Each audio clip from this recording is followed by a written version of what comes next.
underestimating those guys. Yeah, I think everyone's going to be keeping a very close eye on them so far, but we mentioned it, we've had lots of action happening that was here on the main stage or also in our pit, so we're going to take a look back. If we're continuing on, we have to start talking about our next match. Okay, our players are starting to get ready on stage. We have match number 3 coming right at you. You saw it there on the schedule during the break. It's Gallerus versus Wolves. Obviously, got to see Gallerus kick things off at the top of show, Brody. It was a great matchup. I mean, Gallerus are just such a good team, right? And, you know, we talked about kind of the players to watch coming into this tournament. Obviously, Lucasin is kind of top of the docket for that. He delivered on that in the first match of the day. He was going off in the fire range, search and destroy with a sniper rifle. Business as usual for him. And then, of course, in the Summit hardpoint as well, just putting up the regular numbers that we expect. I do want to give some love to Mihawk, though. He's a player that's constantly underrated on this roster. He also showed out in that Summit hardpoint. So for these guys, I think, you know, a lot of doubters out there, you know, before we got into the tournament, maybe they wouldn't perform. They've shut people up after the first round.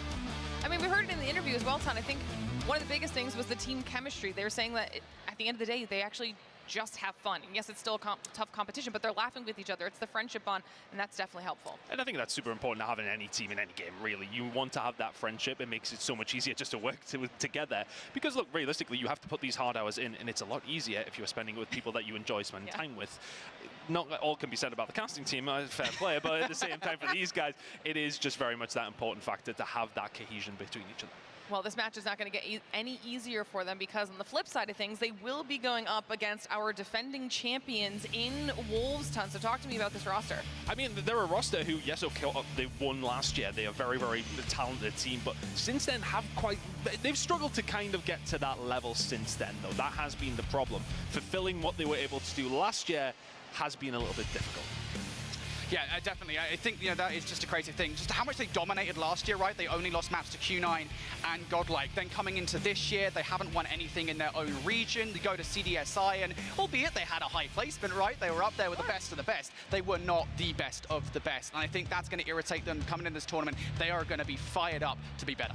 And I wonder, you know, coming into this, it is the tournament they won last year. They are defending champions. Does it give you that indication that you know, you're coming into it in the sense of you're defending your title? Is that going to give them the extra kick up the backside, so to speak, to get their job done, to improve themselves? Have they worked on stuff? Is it this environment that they thrive in? We're going to find out very, very quickly. Yeah, and I think the thing is as well, right, it's important to note that, you know, China has gotten a lot better as a region over the last course of the year, right? And nobody expected them to be as dominant as they were last year, right? To see Wolves take it all the way home and Q9 getting as high in placements as they did. But that region has only got more competitive. Wolves has only got better as a roster as well. They are a very scary team coming in this tournament. Well, if last year was any indication, or even what we're just seeing now coming out of the pit, there are always surprises in store at this event. It is always anybody's game, which is why we call it the era of everyone here for the Snapdragon Pro Series. But we have mentioned the fact that they obviously have a lot of experience as a roster here in Wolves. You guys kind of alluded to it, talking about them.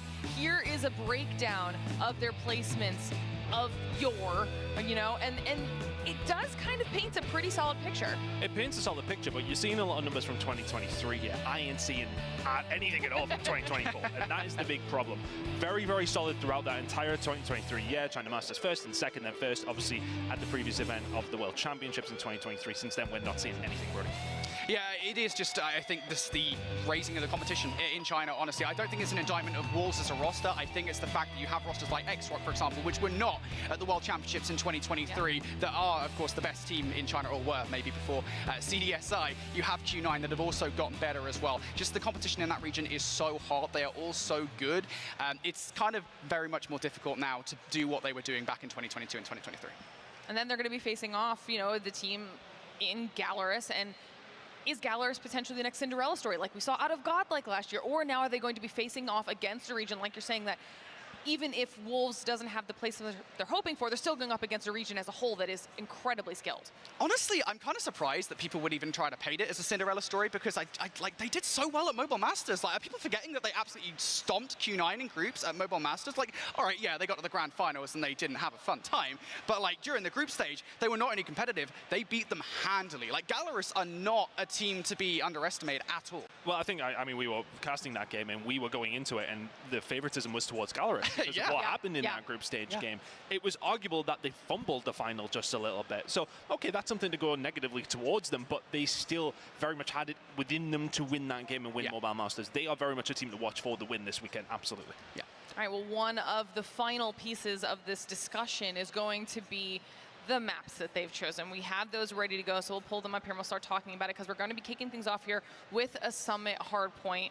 Talk to me a little bit. I see your face already here, Tom. But I mean, we just got an opportunity, I believe, to see them on Summit and Galorus at least anyway, and obviously going very, very well for them. Rotation to P3 was really, really solid the way they were around. So often we see that be quite chaotic, but it was very much down to that. We've seen Luxgen take over because that's what he does.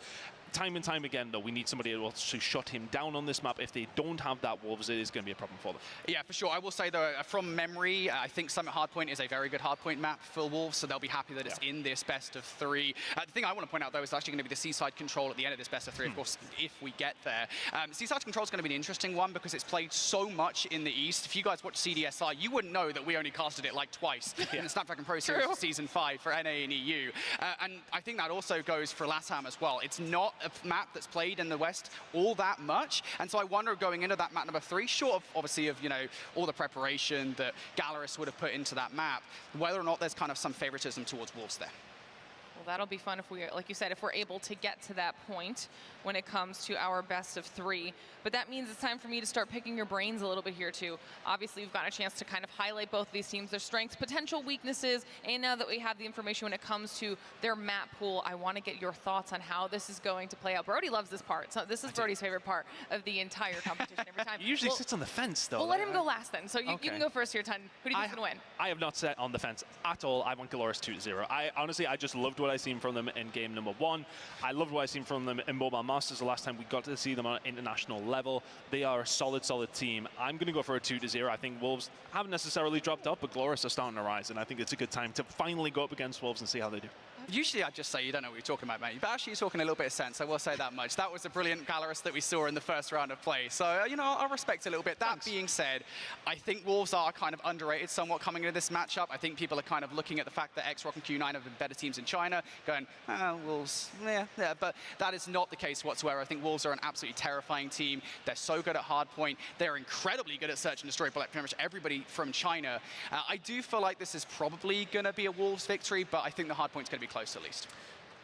Yeah, I mean, for me, I think it's just a case of we haven't seen them, so it is still one of those ones where we could both be right.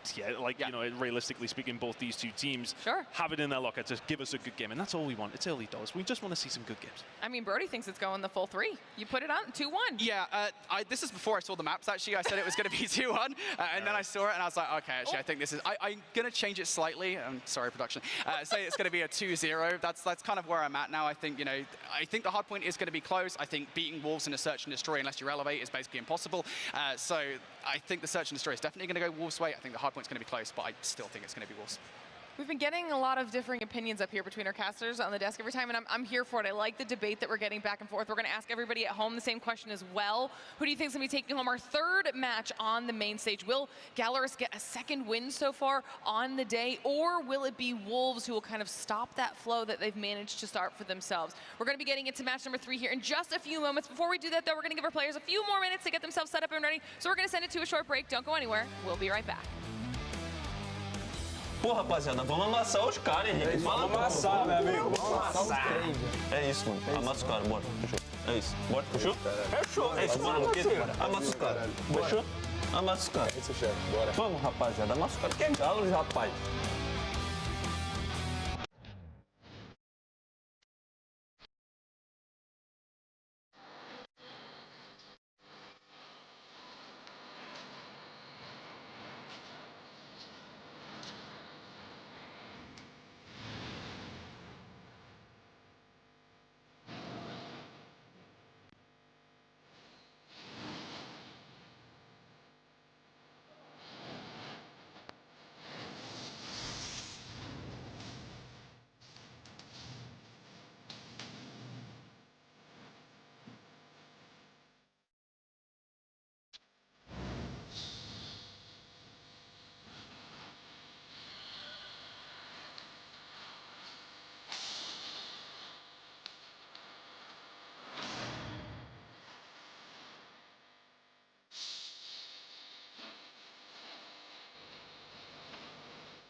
everybody. Thank you so much for hanging with us. We are back live and ready to dive into our third match here on the main stage for our Call of Duty Mobile World Championships live from Atlanta, Georgia at DreamHack. It's been a really fun day so far with some surprising results, some potential upsets, if you will. We saw, you guys mentioned that about that Vitality matchup over there in the pit, a little bit surprising, and I'm hoping we'll have a little bit of time later on to kind of really deep dive that and see what we've got going on for that matchup. But for now, our players should be about ready to go. If you're just joining us, we're preparing for our match between Gallerus and Wolves up here on our main stage. This one should be great. Gallerus and Wolves both being squads that have already won one in our Swiss bracket here so far, and they are about to see if they can win another, because it's time to get into our Summit Hardpoint. Well, here we go. Summit Hardpoint is going to be Wolves taking on Gallerus for what is the first winners game, if you like, in Swiss. Both these two teams winning their first game to get to this stage, and it's already a battle between two titans on the stage. This is feasibly a semi-final later down the line. I mean, yeah, these are two of the best teams in the tournament, right? Gallerus again, I know a lot of people are kind of underestimating them to a certain extent, but Wolves, obviously, I mean, we know, short of something crazy happening, that they are going to go deep into this tournament here at Call of Duty Mobile World Championships 2024. So, yeah, this could be an absolutely banger matchup that we might well see later on in the single elimination bracket. For now, though, we're treated to it a little bit earlier on, and we are going back to a map in which we saw Gallerus have success earlier on today, but Ton, the opponent, is a little bit different. Yeah, it's a little different. I mean, look, there was a lot to kind of pick up towards Tribe to see how they were going to do it. It just didn't quite go well for them. Gallerus looked really, really strong coming out of the gates. We've seen performances from Lucas specifically, but everybody on Gallerus really pulling their weight in that one. They will absolutely have to do the same here up against Wolves as we get into Summit. Anything particular to watch out for here on the Wolves side, because we haven't seen them yet on the broadcast, Brody, but going up against Gallerus, we know what they're about. What are Wolves going to do? It's going to be side for me. I know we're on Summit Hardpoint, right? So the AR sometimes can maybe have a tougher time than the subs here on this map, but for me, Zai is an incredible player. He is widely considered one of the best players in the world, and of course now he's got that fiance buff to go with as well. So Wolves Esports here going to be looking for that kind of slaying power to get control early on of P1. And I think, you know, you talk about slaying power, you talk about Gallerus as well. So it is really going to be a battle around that. We know how well versed both these two teams are in the art of war. Things kicking up well here though for Wolves Esports. It's a nice little total to get hold of. 30 seconds and nearly counting over towards P1. We do see teams pick up a decent chunk of time. They're trying to do that. Gallerus eventually find a way through. Heading over towards P2 in 20 seconds time, and Wolves Esports will be very happy with that so far. If you're Gallerus, you'll take this scrap time, but you ideally do want to make sure you break through towards this next hard point and of course split the spawns to the inevitable rotation towards P3. For the moment though, gunfight's going up, down, up top. For the most part in favor of Gallerus, while looking for that scrap time. Hard point identified. Zai will find a double. Peg also looking for number 3. Wolves haven't quite got the numbers just yet in towards New. As Peg finds a couple of kills though here, Ton, this might be the moment for Wolves to get control. Trying to get control, but also obviously trying to get these rotations over towards P3 is going to be super important. Gallerus maybe just a little bit slow into this one, but no surprise to see already the streaks coming in from Lucas. He's starting to find something here now, and eventually they're looking to try and find a break. Can they manage to get it? Not quite. Wolves still in the point. Yeah, big flank player coming through. Though Miko going to get red from Peg. That is a big double coming through from Peg. That's going to ascertain the spawns for that next hard point. The money kill here on Summit Hardpoint, if you like, for Wolves Esports. It was a big gamble there coming through from Gallerus to make sure they make that spawns will happen, but it does not. So Wolves now in control for this hard point. Wolves still in control of spawns. 23 seconds to try and find a push through. You do get a spawn towards ice if you are Gallerus, so it's an opportunity to try and find a way through, but Wolves finding those kills through the front door. Spawns though, going to be a little bit contested here now as Mihawk trying to find a way through, doesn't win the gunfight, and that could have been the recipe for, well, disaster for Wolves, but Gallerus couldn't get it going. Wolves will once again be the first ones there. Not going to be able to find the kills on the transition. So for Wolves Esports, it's a really good hold at P2, and crucially, that rotation over towards P3 belongs to them as well. Yeah, you talk about the last series that we saw, right, where Gallerus had so much success here on this hard point. It was this very kill here. It was the operator usage, I think, that did make the difference for them. And you look at what Wolves have in the back pocket now. You've got 4 operators. One of them has already come out. Zaya's got a double already with the claw. And now you're just looking for any of these kind of players that are trying to cause some havoc around the back line. They're getting caught off, though, and Zaya's keeping an eye on around the front as well. Gallerus, they're trying to get through, but it is so difficult when you're facing down these operators. Wolves to come out absolutely swinging here in map number 1 and continue to gain control. Gallerus getting spawns towards the back now, but 30 seconds to go. Can they make them count? Sometimes just as hard to push from the backside as it is from the front, and now they're a little bit split. They don't want to be spawning towards the back when we'll be popping over towards the next hill in 25 seconds. Still, the kills are falling the way of Wolves. They're about to break 100. Spawn beat down. Wolves keep it home. Henry even just spawned in the backline there, and he was read again perfectly from Wolves. I mean, every single time that Gallerus have kind of thrown something, Wolves are able to adapt to it so quickly. There is that full 60 from Wolves. Now we focus on the rotation. You are 70, 80 points down here in this game, Ton. You have to win these gunfights. And the positive for Gallerus here, though, every single operator available to them as we head over towards P4, but can you make it count? Are you, well, maybe just gambling on that being the difference as we head over towards this hill? Full 60 is, of course, doable towards P4. It's still very early in this game. Gallerus have more than the ability to bring this one back. 3 kills from Mihawk in the blink of an eye. It's a good initial hold. 10 seconds gone on this hill. Wolves Esports will have to have another go. Everything is out for Gallerus all at the same time here, so they are ensuring they hold this time. They have to make use of them. Keep the Wolves at bay. Snapping at the heels right now of Gallerus' side, trying to make his way up the Snow side. Fokke giving them looks with the R9, gets a little bit of help from Hen from the side as well. So Gallerus doing well at the moment. Here comes that spawn flip around the back line. Wolves looking for the last 25 seconds. Peg going to invest the equalizers to get it done. Peg will find 3. Peg will make 4 kills happen inside the hard point, and Wolves now just taking time away from Gallerus. Big investment coming in. Reggie managed to find the kills and find the breakthrough, but Gallerus are immediately back, and all of a sudden they've combined so well. For all the 4 kills came through, they matter not. A slight break comes in from Wolves, but Gallerus will fight back. They will get the majority of this time.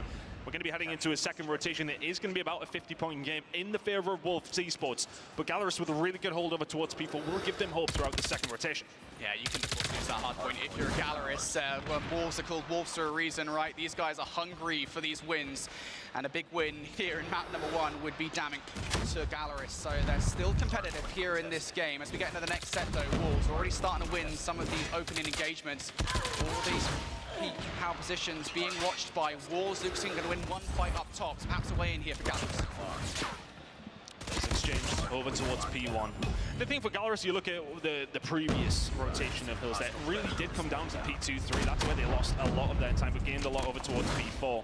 No investment of the operators over towards P3 possibly hurt them. They were in positions to do something, but they decided not to pull the trigger. To be honest, though, I'm not sure if the operators in that moment would have been the right call. Like, you're already facing down 4 operators on the other side. What good is 1 operator, 1 or 2 operators actually going to do you short of something absolutely spectacular? I know that's what operators for, but at the end of the day, maybe they are kind of glad they held them back for P4. Regardless, though, here on P1, Wolves have got a wealth of time. We often talk about kind of P1s, the effectiveness of getting load of time on that hill. Wolves have just done exactly that there on that first hill of this rotation. Fantastic again from Wolves. P1. When it gets mixy, they are very much in their element, and they manage to find the majority of the kills and the majority of that time. It is now a 90-point game again. Gallerus has been fighting off the back foot through the majority of this game. Fokke will eventually find that kill. Took his time about it. Finds the second as well, though. Is this the catalyst that Gallerus maybe need to get going? Can he find any more from Fokke? There's 4 in a row. Can they break the spawn? Not quite. Still there for Wolves Esports, but contention over towards P2. Gallerus still in control. You have to push through off the back of that 3-piece. You can't just sit tight inside the hard point and wait for Wolves to push you, because now you've done nothing to the spawns. Wolves still in control of the spawns for the next rotation. Of course, that was the kill. There was a problem for Gallerus in the first set, and now here comes the investment off the back of it as well. Zai for 2 kills. The rest of the squad are also here, causing all sorts of carnage inside the kill, and now this is problematic for Gallerus. Big kill, though, from Mihawk, and that might break the spawns. Yeah, a little bit of a rogue spawn coming in from Mihawk, but he still has some trouble to deal with. 5 seconds to go on the previous hill. He will eventually get wiped out. Wolves Esports, they tidy up where they need to. Gallerus, there was an opportunity there for them to get back into this game. All of a sudden, you're thinking you get some P2, you rotate over towards P3, and maybe we are back into this one.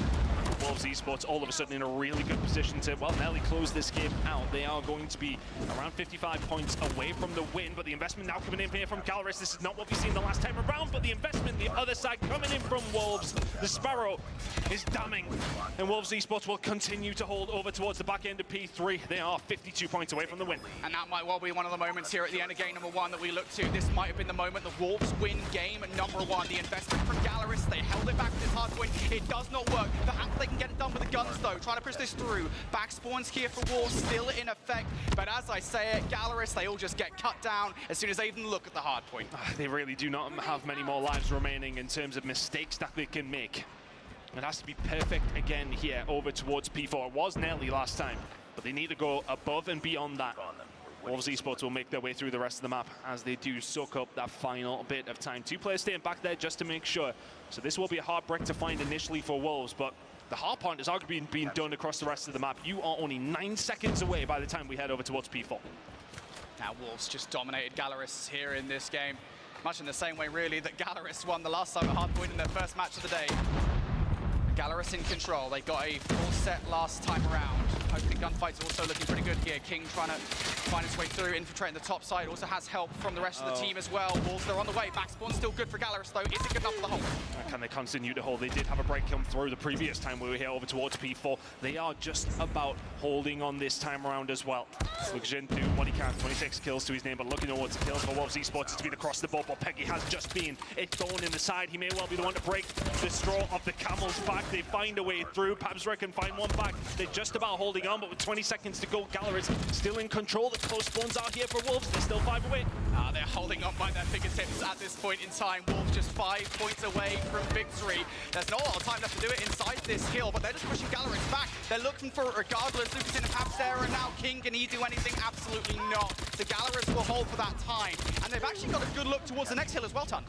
They've got a good look, but they need to hold 5 more seconds if you're Wolves Esports. Rotation now coming in. Not able to find the kills on that rotation. It's going to be Wolves inside of the point. Gallerus, are you going to be close enough to maybe contest this? Not quick enough. Wolves Esports come out the gates flying and find the win on map number 1. And it really is kind of ironic, isn't it, the way that Gallerus won their first map of Summit Hardpoint earlier on today.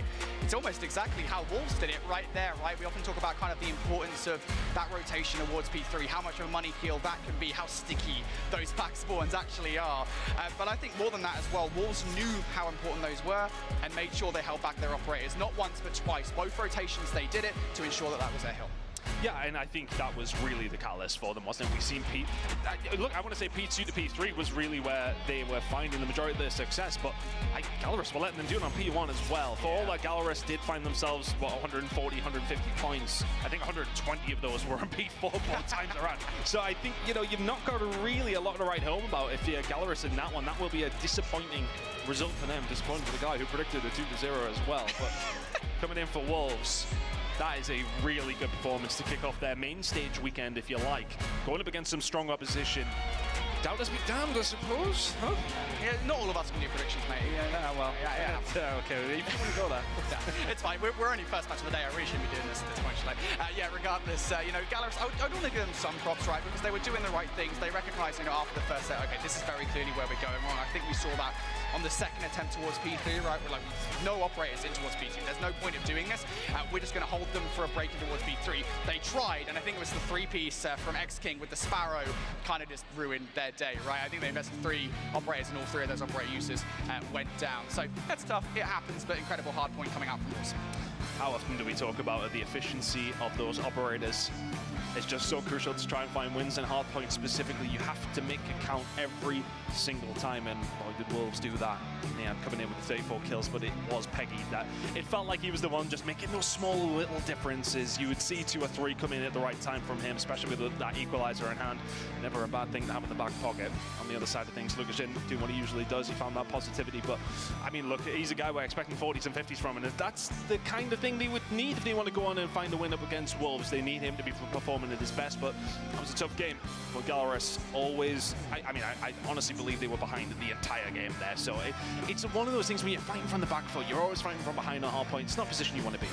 No, and you know, I think another thing as well from those stats that you guys just show, right? We go back towards their game versus Tribe on Summit Hardpoint, and you know, we talk about Lucasin. You expect Lucasin to perform, right? Lucasin has never not performed in these games. If he does, it's an anomaly. But you know, we saw Mihawk, you know, turn up in that first match of the day.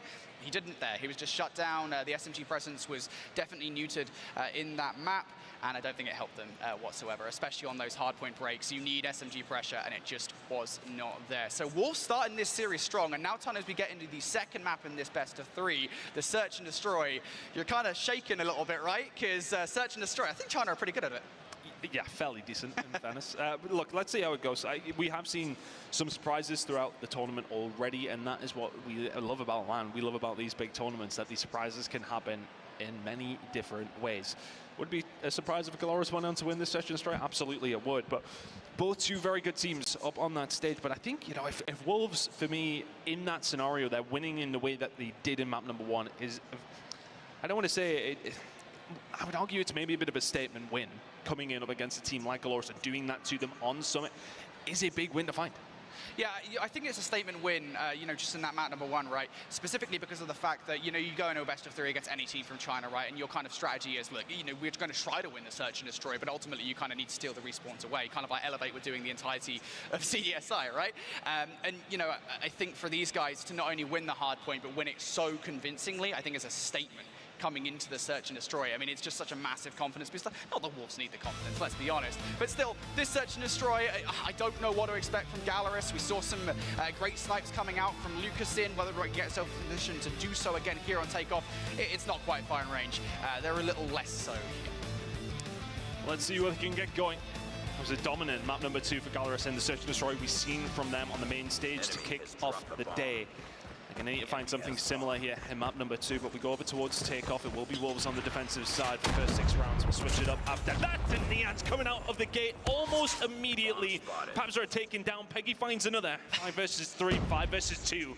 Now in the favor of Wolves Esports. And they know where the last player is as well. Hold I was tight. going to say easy, no.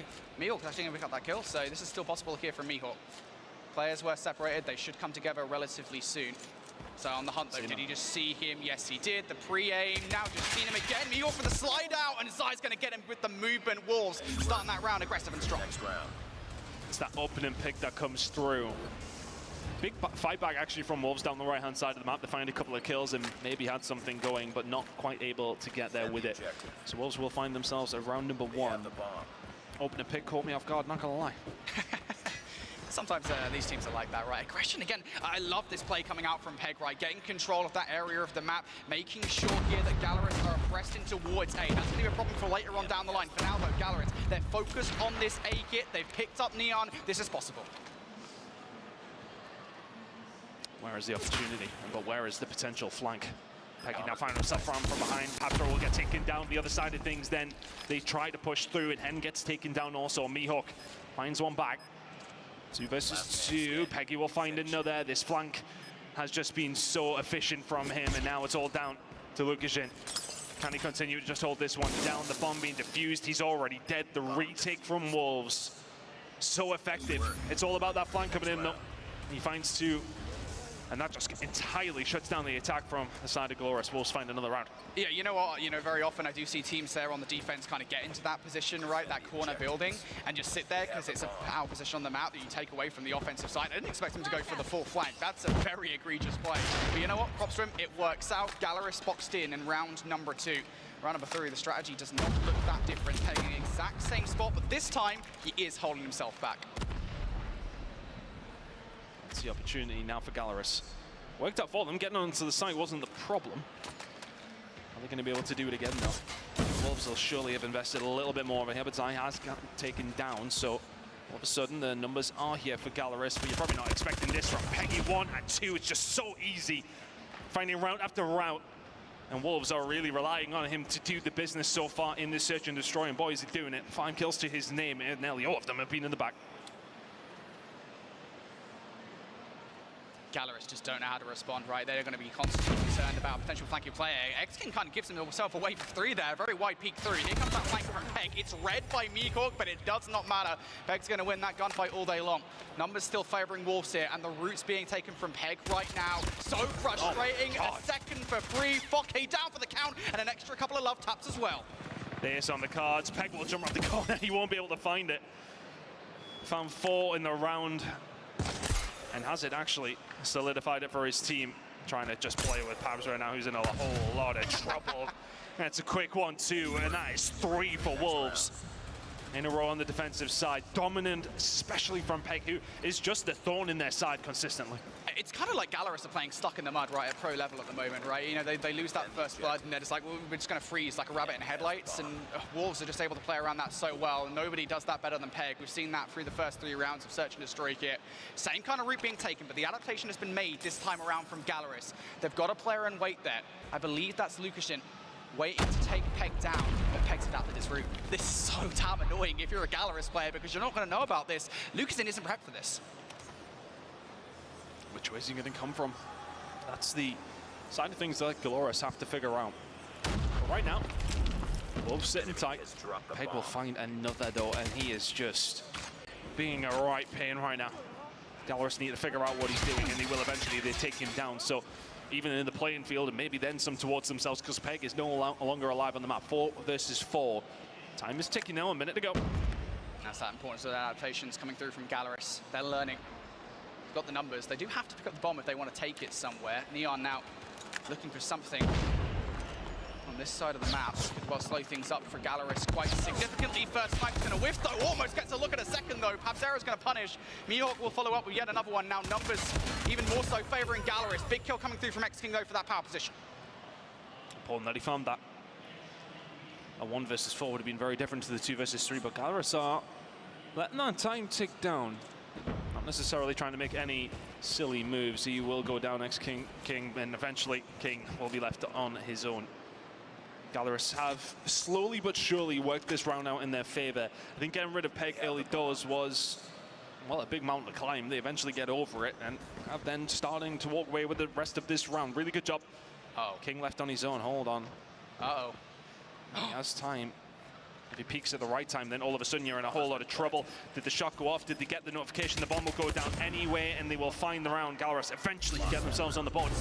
I felt like I was Raven Simone there for a second. I was seeing a vision of the future that that 1 versus 3 was about to go off in front of our very eyes, and I think that would have been wrecking to Galaris. But no, big round coming out from Galaris. The adaptations there, they finally stop in Peg before it can be a problem in the early round. And of course, the late round adaptations also pretty good from Galaris. So they're finally on the board here, Tom. Now, do Wolves change tack ever so slightly? The answer is no. They're still putting Peg in that power position. They've still got all the same kind of players around it. And I think that is the thing, though, for Galaris. If they'd been able, I mean, ifs, buts, and maybes, but if they've been able to get rid of Peg in all of these rounds, they've been in good spots. But he has been the one causing a ridiculous amount of issue. 8 kills to his name over the 4 rounds. If you can average him to just 1 in this round, that would be a minor win for Galaris. Still trying to find a route out, though. They are happy to take their time. We've seen that in the previous round. We're seeing it again here in round number 5. Galaris to a standstill. They know that Peg is an aggressive player. They know there's a strong likelihood that he's going to flank. Of course, Wolves, they're a veteran team, though. They've got no real reason to do so. Neon, though, in that same position he's been in previous rounds, will get red and will get shut down. There he goes. There he goes. Peg is on the move again. He's going to find the flank. He's going to find a minimum 1 here, though. But before the rest of Wolves have been able to find a lot, Peg eventually finds Lukashin, but now he is, of course, left only with King in 2 versus 4. Positioning from him is solid, but this is going to be an ability for them to get the bomb down here for Galaris. And now they have to invite that pressure towards them. Peg will have to make his move. You need help here. You need to get together if you're Peg and King. That's exactly what they've done. Has Peg found the perfect route? I don't know if he's going to check Pabzera top scaffold. There's just so many different places to check. Get down towards the side. Peg goes, was checking the left corner, going to get cut down by Fokke. And now it's just down to King. 1 versus 4. 1 versus 3 in the previous round. Could not get it done. He's about to be overwhelmed by Galaris, though, and will be shut out. The adaptation from Galaris, a little late in this search and destroy on their defense, or offense, excuse me, but it is there. Make the adaptations, Peg giving him that respect that he does deserve after what we have seen in the first 3 rounds, especially. They had to do it. The adaptations have come in. They have worked. Galaris, can you find another here? On the attack in round 3-3 after 6 would not necessarily be the end of the world. Fokke will fall, though. So it's a first blood. It's looking like a second going to come in here for Wolves as well. Not able to quite find it. And the answer back coming through from Galoris. And all of a sudden, it's just come out into a firefight. 3 versus 3. Pressure onto the side from both 2 teams. Firefight just ends for maybe a moment. Teams repositioning, but 3 versus 3. Everything to play for. I think you're happy with this if you're Galaris. You've still got options. Wolves forced to kind of split themselves across the map because they don't know this is going to be a B hit just yet. It will be, though. Galaris going to get this bomb down. I'm curious to see what the post plant looks like in this situation. How aggressive do they want to go? Because they do not have control of the lounge here. Bomb has been planted. That's for Wolves. And I think for Wolves, the retake is going to happen through that launch center side. Here we go. Big kill to make if you can get it around the back line. Lucasin is waiting ever so patiently. When he strikes, Wolves will be in trouble. You can see on the other side of things, Neon is waiting for the rest of his team to try and find that flank. And I'm sure he'll start to make a move as soon as they do. But it is really on all for Lukashin to find it, but he doesn't find anything. Neon King all combine at the same time. And the breakdown happens for Glorious all at the wrong time as Wolves will find it 4-2. And that's a big round for them to find. It's a very different scoreline to 3-3.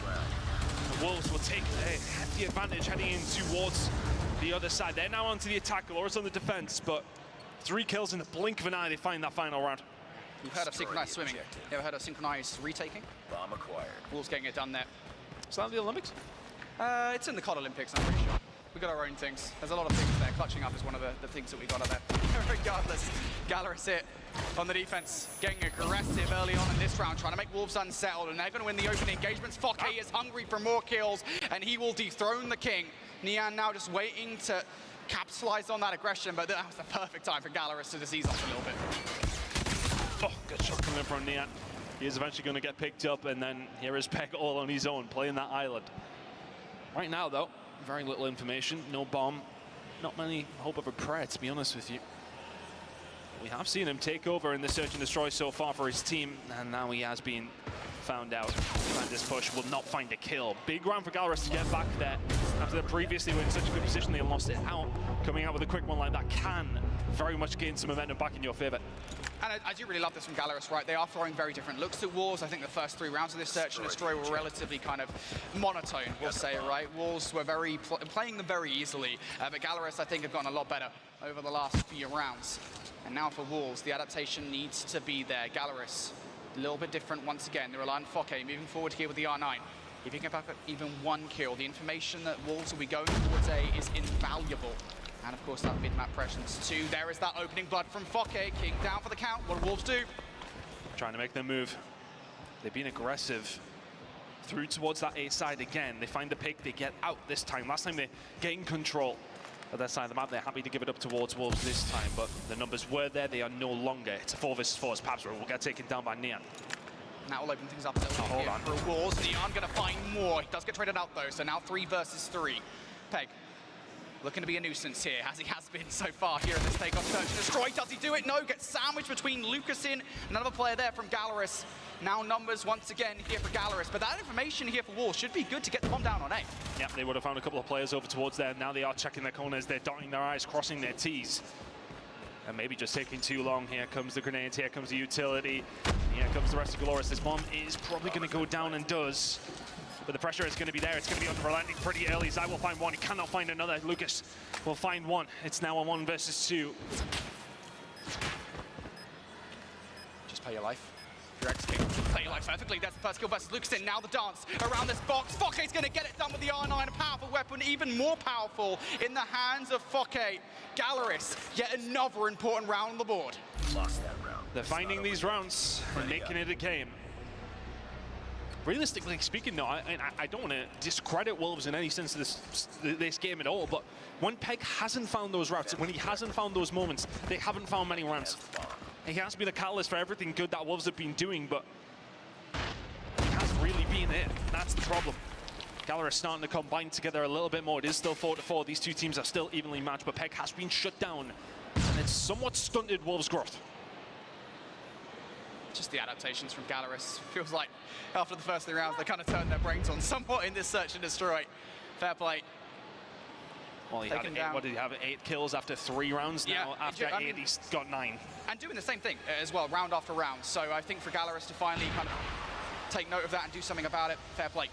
But now they're in this search and destroy. Wolves here, hanging around the site. They've got the smoke down. Fokke's able to infiltrate scot-free. Surely not Fokke. He will get traded out, but the fact that Fokke gets away with that is insane. But the problem now for Wolves is that the bomb is down. And they need to retake control of that site. But yes, okay, you can flank. We can do it too. Miho finds one, doesn't find the second. Peg is there to answer back. Looked like he was dead to rights. He is now. 1 versus 2 for Zai to try and find Gallerus on a hellish tear here. Up against Wolves. What is the information now for Gallerus? Do they know where he is? Do they know this flank is coming? The answer is absolutely yes, but the shot is whipped by Lucasin. That doesn't happen very often. Dead rights from him. The shots into the other player are so good as well. But Zai loses the gunfight. And Gallerus take the lead in the search and destroy for the first time. The lead in the series at any stage for the first time.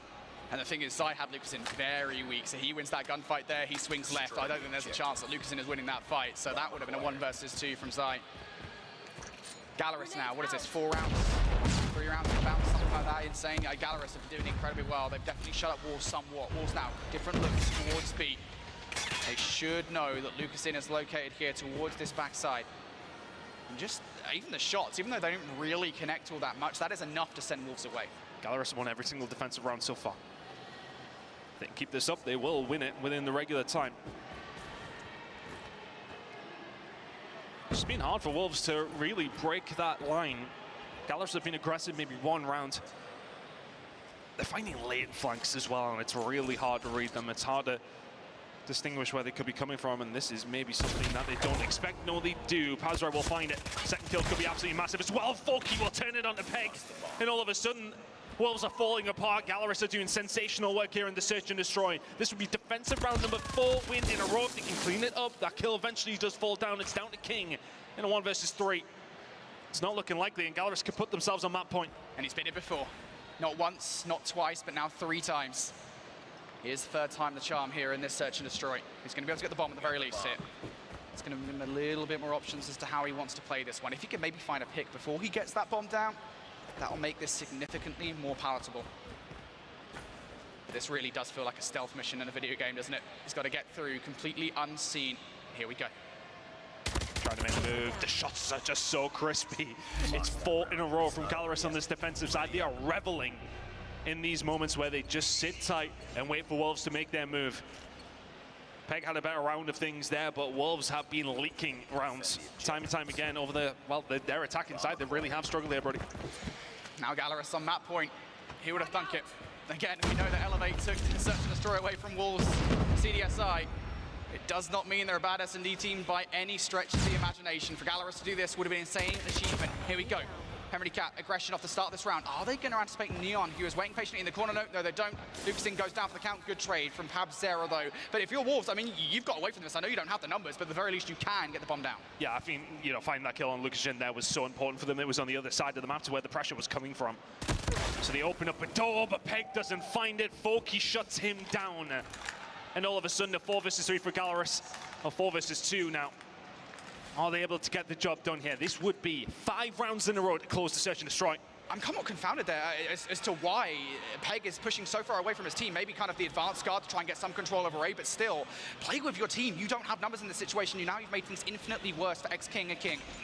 Bomb going down. Is the audio cue there for Henry Cat? No, it's not. So Gallerus are going to let this thing go down. It's going to be the reaction from them. X-King has to win this opening fight or get some help from his teammate. No, he does not. Now the 1 versus 4 for King. He's been put in so many clutch situations. This would be everything, and he's playing sneaky. He's playing sneaky, but it's going to be able to find 1, 2, 3. Is it potentially going to be there? Makes it somewhat doable, but the bomb's already defused. The game's already done.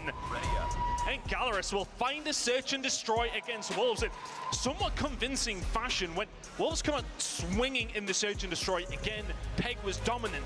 But as soon as they shut him down, Wolves did not have an answer. That's astonishing.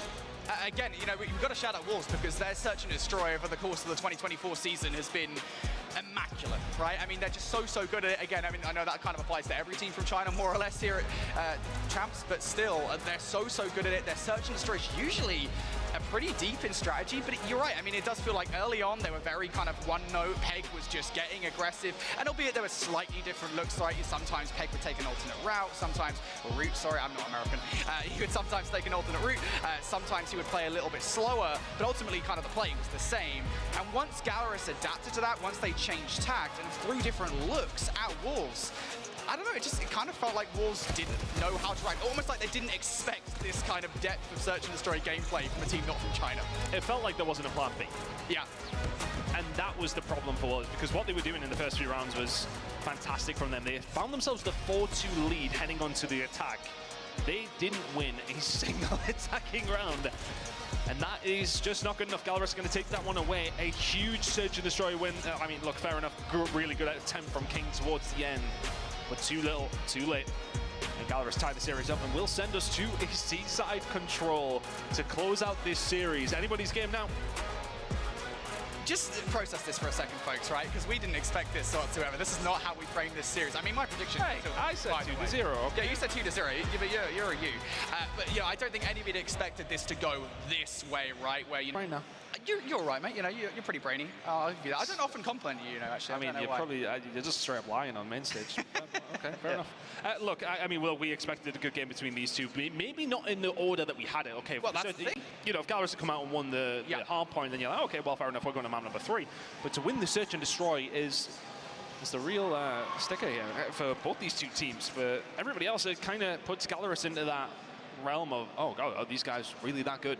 You know, is that the question that a lot of people have been asking? I mean, I think it's, for us watching the Mobile Masters, there's almost a slight sort of, I don't want to say bias, but we've seen a lot from them. So we have those expectations around them. I'm not sure how many others do, but having a look over towards the C stream, other games going on here across in the pit. We've had Beef Mommy over there keeping an eye on what's going on, but it has been crazy. And even from the main stage, I can hear them screaming at each other. So I'm all for that. I love that like base level of getting in and amongst it, in and around with everybody over towards the pit. It is very chaotic over there, to say the least. But LG find themselves now 4-4 here in this game, and I believe this is one of the loser-sided games. Oh, I'm not 100% sure. We'll get it clarified. This can't be a loser-side game. No, surely not. I was going to say, because it would be going on at the same time, right? There's no way this was a loser-side game, especially considering Luminosity and Store. I can't imagine they would lose their first games.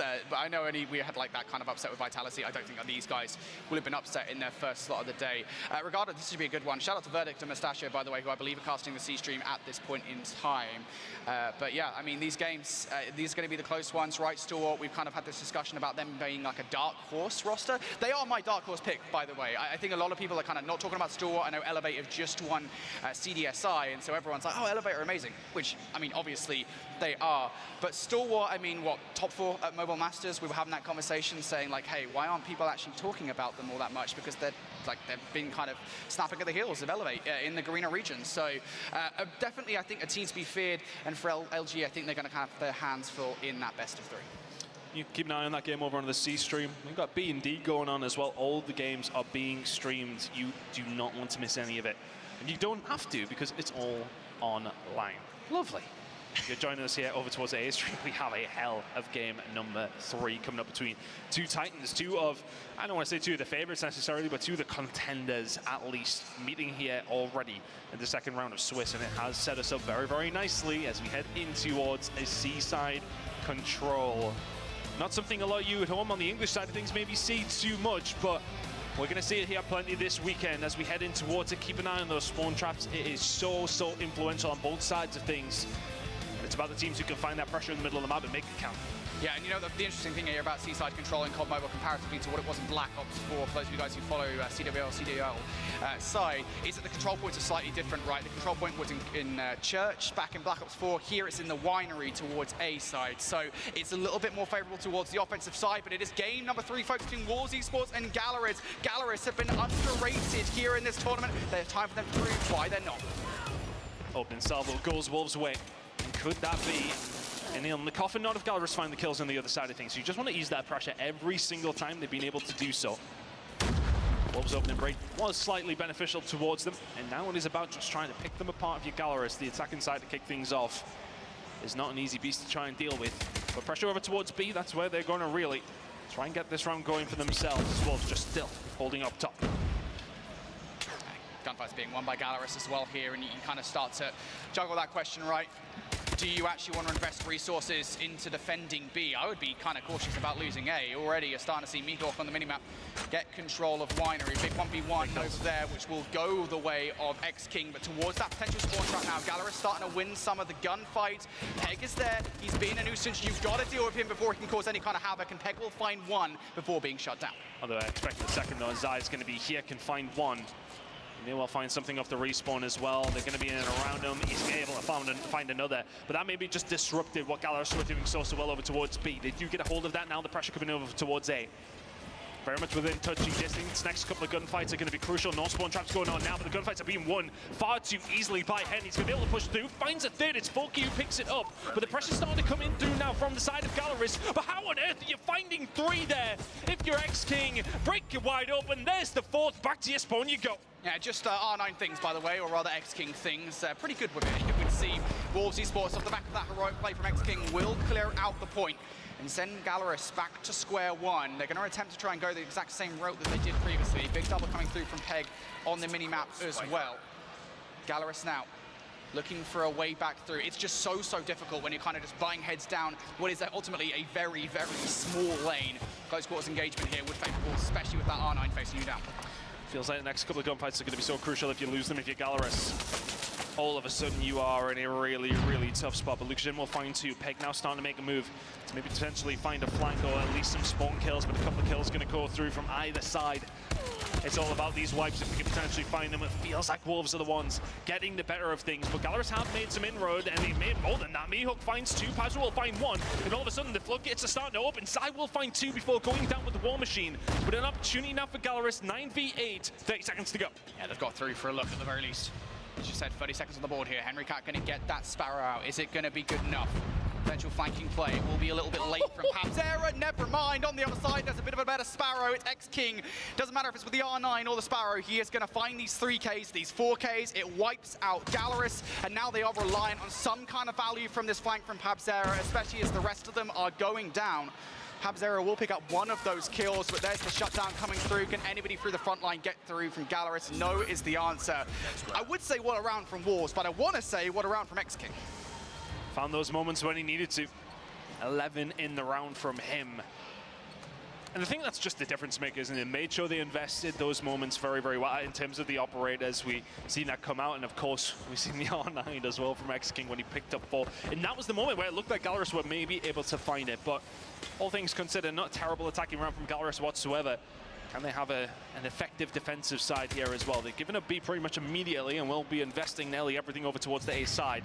See the pressure coming in here, though. When you do give up this side of the map, it has allowed some routes to be developed by Wolves, and they found kills from it. Spawn trap potentially on the cards yet. Really good route and start to the round from Wolves Esports. They really have pegged Gallerus back already. Dead aggressive, ready for it. Couple of kills with the equalizers. How much more damage can Peg do? We'll get cut short before any more can be done. But that's okay. You've given some kind of map control for Wolves, and if he didn't do enough, Zali is now doing more. Neon, investment of the claw. They want the spawn trap. Oh, I mean, they've got them just right where they want them now. The spawn trap is there. The operators are out, and this round may well be done. There has only been one kill on the side of Gallerus, make it 2, as they eventually start to try and get something going, but King is starting to line them up 4 in a row from him. It's just far too easy for Wolves Esports. They run through the grab B, they get a hold of the spawn trap, and they say, yeah, we'll just have the round on top of it. That was far too easy. Gallerus fumbling that one massively. Wolves doing everything right. You know, I'm starting to feel that difference between Eastern and Western teams here on Seaside Control. And Wolves just looking better at the moment, frankly. And look at the streaks now they've got across the board. 300 killer drones, 3 Predator missiles ready to go. That is dangerous for Gallerus. Big investment early on, though, coming through. 2 operators from Gallerus. Doesn't really equate to all that much, because there's one of the many Predator missiles you've got. Never mind, there's 2. There's a hell of a lot of score streaks coming out now from Wolves. They want early map control. They want this done now. Oh, I mean, they're winning every single gunfight in the middle of the map that they absolutely need to have Gallerus put their phones down at this stage, because they have just not been able to get anything going over these last 2 rounds. And this is the problem, though. When you have a terrible round like that, it just gives the other team such an arsenal to be able to deal with you, to be able to put you back into that spawn trap. I don't even know if we'll see this next 45 seconds. Gallerus will be dealt with. Yeah, I don't know if Gallerus want to see this next 45 seconds, to be honest with you, son. This one, I mean, look, you never count anybody outright. What's the phrase? Not over till the fat lady sings or something like that. But Gallerus, I don't think I'm going to be singing at all here. 7 lives down, 27 seconds on the clock. Gallerus, they've got themselves on towards B at the very least. They're pushing through here, I think just trying to garner some space for a slow capture. I mean, for Gallerus, okay, you got those 10 lives remaining now as it's starting to whittle down, now down to 11, and we were starting to give them hope, and that might have just dwindled in front of our very eyes. Luxin will find something, but it would take something bordering perfect to get this one done now. Wolves Esports have been insane here on the control. Round number 1 was super close between these 2 teams, but after that, they have just ran away with it. Gallerus with one final opportunity. They have found a breakout over towards this B side, but 7 lives remaining. They cannot make many mistakes. This would be miraculous if Gallerus could get it done. They are going to get the extra 60 seconds. Whether or not they got the perfect transition, though, is a different story entirely. Investment coming out from Pabzera. You need more than the 1 kill, though. And with that, Gallerus down to the final 5 lives here. Henricat, can he get anything done here with the Sparrow on the flank? Last throw of the dice.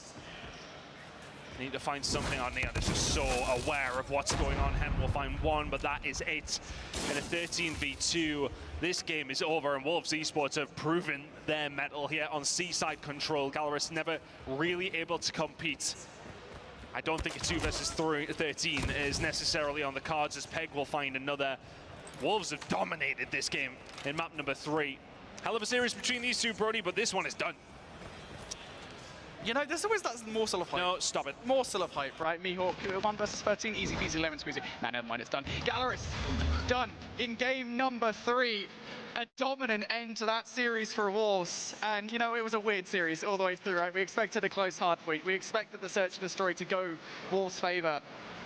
And, I mean, look, Galaris, I think, definitely threw a lot of our expectations out the window, but when it came down to it, that control let them down. I wonder if it's a case of wanting to try it at this Swiss stage to give it a go against these Eastern teams, but at the same time, that was ugly, and we may well not see it from Galaris anymore. That was an unfortunate end to what had set itself up for a really good series, but towards the end there, Lauren, I think, you know, for Wolves, just showing their pedigree. Fantastic result from them. They will take the win. I mean, that's got to feel good, too, because we had quite a few moments there where you guys kind of going back and forth on what they could potentially do for the team. So now that we've gotten a chance to see Wolves face off against Galaris, feeling a little bit better about it now, Brody? Yeah, I'm feeling good. I'm feeling good about my prediction. 2-1. I think I said 2-1. Did I say 2-1? No, you did, but then you changed it to a 2. No, see, but it wasn't on the graphic. Put it out there. It wasn't on the graphic. Production didn't change it, and you know, so therefore, I think I'll take the 2-1. I mean, like, it was such a weird series. I think for both of these two teams, I think Galaris will be feeling a lot better about it. That's for sure. That's one of those moments, though, when I think them finding the search and destroy was definitely a positive for them. Though I think, realistically speaking, that control felt like maybe a bit of a litmus test to sort of see where we're at with it when it does come down to these big regions. But now for them, that's just an automatic ban, surely. Yeah, I will say though, you know, taking risks in Swiss is nice. If you think you're going to qualify for bracket play, that's fine. But you do have to be careful because when we do get down to bracket play, it's single elimination. So you can't really afford to go into bracket play with a low seed. You can't mess about in Swiss stage, throwing out kind of looks at teams like this. Again, we're kind of being presumptive that that's what they were doing with the veto process. Maybe they did just feel comfortable with their prep on seaside control, but still, they've got to be cautious with that. Definitely a good shout there to pay attention to that Swiss bracket, but we've got our winners, which means we also have F. standing by with yet another interview. We're hanging out here. It's me and my friend Anzai right here, and of course, we have May to help the conversation on through. Wolves, you guys won the World Championship last year. Coming in this year, does that make it a little tougher? 安仔作为去年的冠军队，今年回来参加同样的比赛，这个有没有给你们带来特别大的压力？压力还是比较大的吧，毕竟想要卫冕嘛，然后就是也要做出就是更多的努力。I cannot really hear that with the noise. Oh, okay. One more time, just say again. 你刚才说啥？就是我说，因为我们压力是很大，然后我们想卫冕，然后就要做出更多的努力。Okay. Do we need to repeat from the No, beginning? no, no. Just Okay. Of course, since we got the championship last year, we want to win again this year. So they definitely got lots of pressures. certainly makes sense. With that all said, you guys are the #1 team. Is there a specific team you're excited to take on? 在这次比赛中，有哪一个队是你们特别想去挑战的？我们最想挑战的是 Elevator， 因为我觉得他们的热控独一档。他们什么？热控就热点跟控制独一档。啊 ，OK。热控是什么？模式。模式。热点模式跟控制模式，就是游戏里的两个模式。就是那个 hand point。hard point 跟那个 control。对。是怎么样？模式。他就怎么样？你觉得他们的？独一档。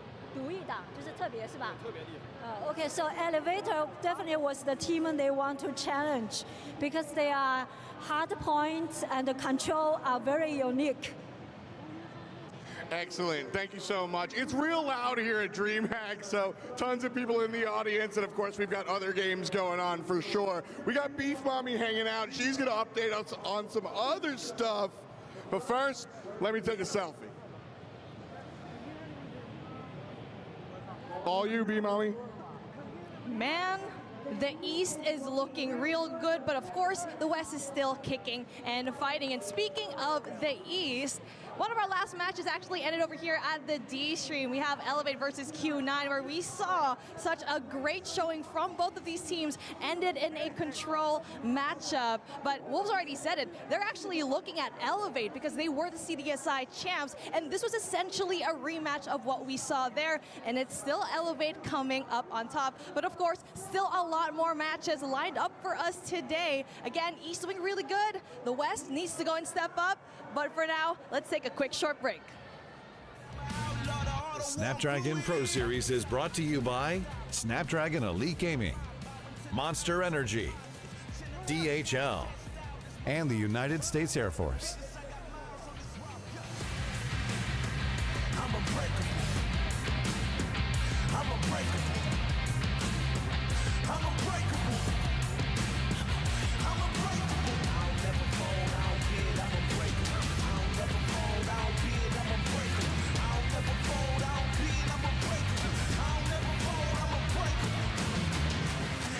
From the struggle, product of the mud.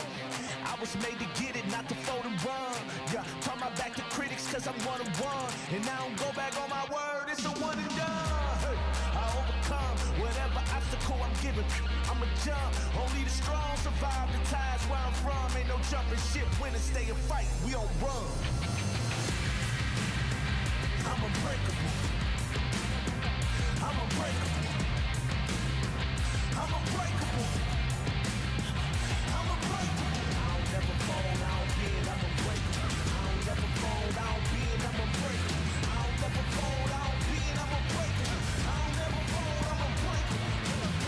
See me fall, no you won't, ain't no way.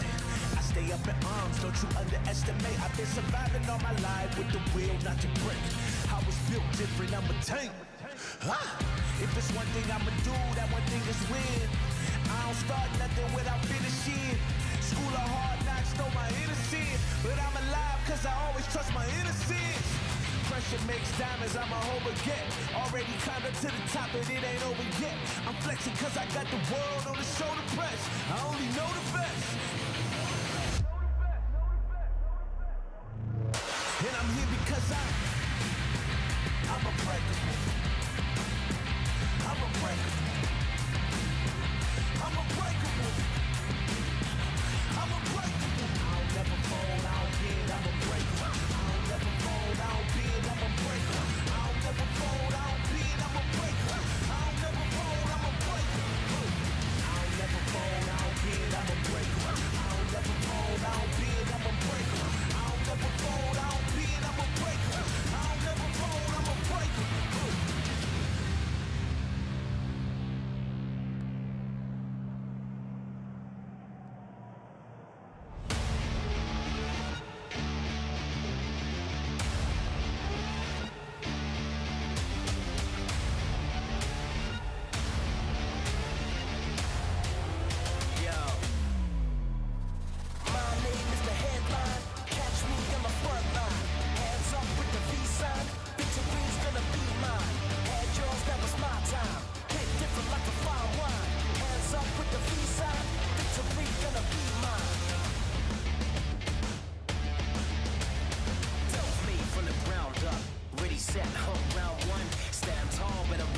Should have seen the looks when they found us. They wanna doubt us, but we still here and we striving. Don't matter who's driving, till the wheels fall off, we riding. Won't give me my credit, so I'm coming to get it. Won't give me my credit, so I'm coming to get it. I'm coming to get it. I'm coming to get it. I'm coming to get it. My name is the headline. Catch me in my front line. Hands up with the V-sign. Victory's gonna be mine.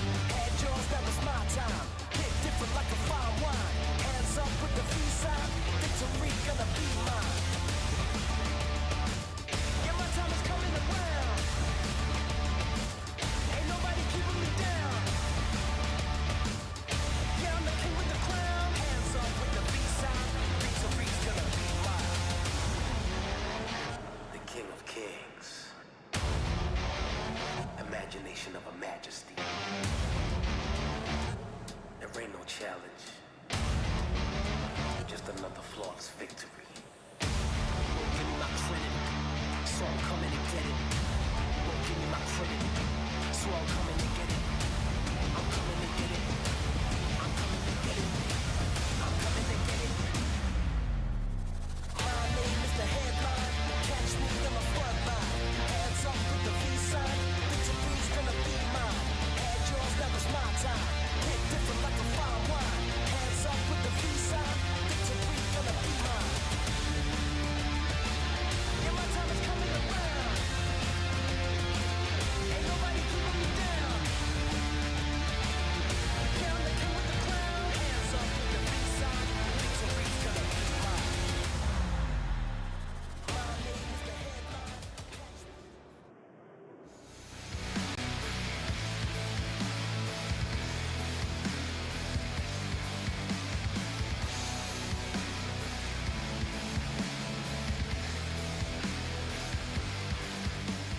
Welcome back, everybody, to day one here at DreamHack Atlanta for our Call of Duty Mobile World Championship. We are getting into even more matches here on the main stage. Teams are starting to get those double wins. We're starting to see some teams getting knocked down. We just finished a match between Gallerus and Wolves, and it was Wolves who got their second win in that Swiss portion of the bracket. Gallerus getting their first loss as a result of that, and now we're moving forward to match number 4. This is going to be a good one. We actually kind of hinted at one of the teams earlier, said that we would hopefully get a chance to talk about them moving forward throughout the day. We knew it was going to happen. Now we get to do exactly that, because match number 4 here today is going to be Vitality versus Ancient Gaming. I'm excited to talk about them a little bit. Vitality was a team everybody had their eyes on. Didn't start off so hot in the Swiss bracket. Yeah, it's surprised to see them actually go on to lose to Form Magic, losing a 2-1 game, losing the Search and Destroy and the Control. So to see them down here is a massive surprise to us. You know, these guys are very, very well-versed players. They know what it's like to perform on this international stage, and to come out with a loss pretty much immediately against, in fairness, not one of the strongest teams here. That's a big disappointment for Vitality. They'll only bounce back very, very quickly. They kind of need to be honest with you. Vitality already kind of bouncing back somewhat from CDSI. They didn't have their full roster at that event. Viper was playing as a substitute. So for them here, I mean, they're trying to live up to the super team moniker. I know they didn't want that themselves, but still, that is what they're trying to do right now. So taking that loss in round number 1, not great. Got some Vitality love here in the stands as well. Everybody watching, this is a really nice flag for Team Vitality as we take a look at our players getting themselves set up and ready to go here in match number 4. Hopefully had a little bit of time between their last performance and now up here on the main stage so they can get a little bit of a mental reset going and kind of see if we can get what we're looking for out of this potential super team as we get a chance to look at how that even happened here at Brody, where these teams were moving around, the individual players, I mean. Yeah, it is important to note, right, these guys really did take some of the most promising players, if not some of the best players from the teams in the West. I mean, everyone knows what Tectonic is capable of, right? For him to make a move that seismic is insane. And then, of course, you pick up both Solo. Yeah, you know what? Actually, that wasn't actually intentional, but thanks, guys. Solo also a pretty good player on rejects. And then, of course, I actually want to give a shout out to Marvel, because he's in a region, I think, that's relatively kind of unloved. Europe sometimes gets a lot of stick. Marvel is, in my opinion, one of the best snipers in the world. So for him to be picked up by Vitality, I think that's a massive pickup. And he's someone that we've spoken to quite a lot during the normal season, got to do interviews with Marvel and kind of get to know him a little bit more.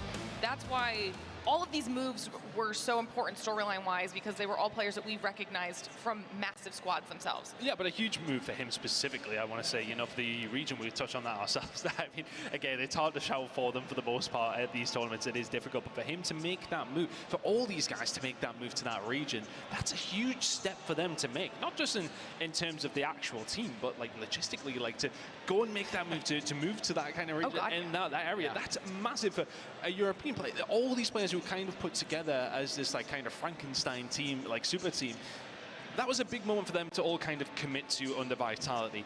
Has it worked out yet? Not 100%. Well, definitely hasn't worked out so far today, because I mean they lost already. But for them now to try and make that bounce back, it's so important to do so. So much commitment has been made to these players and to this team. They need to answer back with some results to back that up, to be fair. And they'll be able to potentially do that against Ancient Gaming, the team across the way who they will be facing off here for match number 4. Team that we wouldn't typically be familiar with. So let's talk about Ancient Gaming a little bit for everyone. Yeah, this is a really weird one. So unfortunately, there's a lot of players here. I say a lot. There's 4 of the 5 players from the original roster that Ancient qualified for champs with that aren't actually here. Flynn is the only one from the roster that placed second in the Latin America Snapdragon Pro Series Season 5 that is here at champs. For the rest of the team, then they had to draft in coaches, subs, and a lot of players from the former Bossa Nova roster, the Amigos team that placed 4th in the Snapdragon Pro Series. These guys are pretty good players on the whole, right? They're experienced players on the whole. Are they successful players? For the most part, the answer is no. You're looking at players that placed top 14 last year. You're looking at players that in their region, 4th place at best. This is going to be really difficult, I think, for Ancient Gaming to take them down. One thing I will say is if Vitality can lose to 4 Magic Vitrini, there is all the hope in the world they could also lose to yet another Latin American team. I mean, we talk about the era of everyone all the time, but the other big factor working against them is just the experience. Like you were saying, we've got a lot of newer players on Ancient Gaming, but then when you look at the names on Team Vitality, even if they had a rough first game in the Swiss stage, they should more than be able to bounce back. You would think so. You're sitting at 0-1. Both these teams have lost, obviously, just to explain the Swiss side of things. So I think they're realistically coming into this and sort of thinking to themselves, right, okay, let's just put that one to the back of our minds. We have to kind of forget about that. You can't rest on that previous game at all. And Vitality should have the experience to not have to do that. For the other side on Ancient, I mean, it was a tough game in the game. They were expected to lose up against X-Rock, so they did go on to obviously lose. They cannot take anything away from that, and they will know that they were probably expected to be here, but not going up against Vitality. So I think both teams' mindsets will be ever so slightly different. I think the pressure will very much not be on Ancient. For Vitality, it's how you deal with that pressure. They have been here time and time again. They know what it kind of takes to win these tournaments. Absolutely. Are they going to have that ability to just bounce back quickly, though? Can they forget about that? You would think they can, but let's find out. And we'll find out exactly what they chose for the maps here as well. We'll pick those up so we can start talking about what we're going to be seeing out of these teams.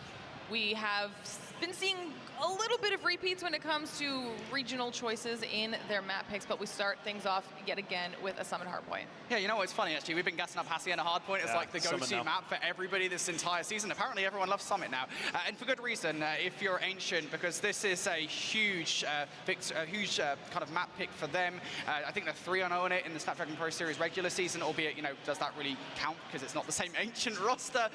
For Vitality though, they'll be happy with the Seaside Control. That's a very strong control map for them. It is their strongest control map they could have gotten, so if they do have to go to 3, which given what happened earlier on today they might, they'll be happy that it's there.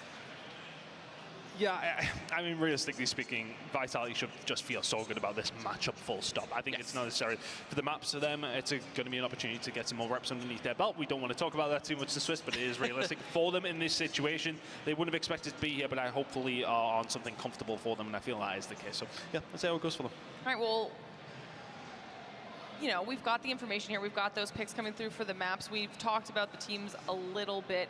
This is the vibe that I'm getting, is that you guys think it might be a little bit one-sided here, obviously due to the potential powerhouse that is Vitality if they're able to kind of do a reset and get themselves together here. So let's start talking about those picks, those predictions here for this next match. I'm going to you first here, Brody. Talk me through it. 100% hit rate, you know, so far today. So I feel Wait, pretty are you actually? Well, yeah, because I've predicted one and I've, you know, won one, so. Yeah. Oh, no, the stats check out. Come on now. We'll double check that. Yeah. Regardless, I mean, come on. I think we're both going to say this is going to be a 2-0. I think to say anything else would be a little bit wild. And I'm not trying to kind of smack talk Ancient. Ultimately, they deserve to be here. But I think just the circumstances they've been kind of definitely thrown into the fire, right? The fact of the matter is, this is not the Ancient team that should be playing here at the event. Granted, these guys are still really damn good at Call of Duty Mobile. They are going up against a team that was built to win championships. This has to be a 2-0 in my mind. Yeah, I would fully agree with Brody on that one. I would be very surprised if this does go to 3. I'd be even more surprised if Ancient go on to win it. I think realistically for Vitality, though, it is about that sort of mentality. Are they going to be able to have that bounce back? That's the only question mark around things. You know, are they down on themselves? Are they able to put it in the back of their minds? I'd imagine they should be fine, and based on that, 2-0 should be the case. All right, well, we're giving our players just a few more minutes to make sure that they are set up and ready to go here. But you guys talked about it when we got a chance to see that graphic. Quite a few different storylines and personalities that had to come together to form the potential powerhouse of a squad that is Team Vitality. We did get a chance to catch up with them before the event and see what they had to say about it. So let's check it out. Right, Infinity here at DreamHack Atlanta for the Call of Duty Mobile World Championships 2024, and I am here with Team Vitality, the super team built for this event and for this year of Call of Duty Mobile Esports. Starting question, of course, you guys built right off the back of Season 4. You guys came together, the super team. Kind of walk me through very quickly here, kind of how this super team came together. I feel like this wasn't more of like a super team, but more of like Vitality's interest in going international, because it's possible this could have never happened, and we just happened to get a good select of guys to join Jokos and Sams in India. So you guys, you came to the Indian region, right? For you guys kind of pack-punched your team, as it were, right? You got a massive upgrade.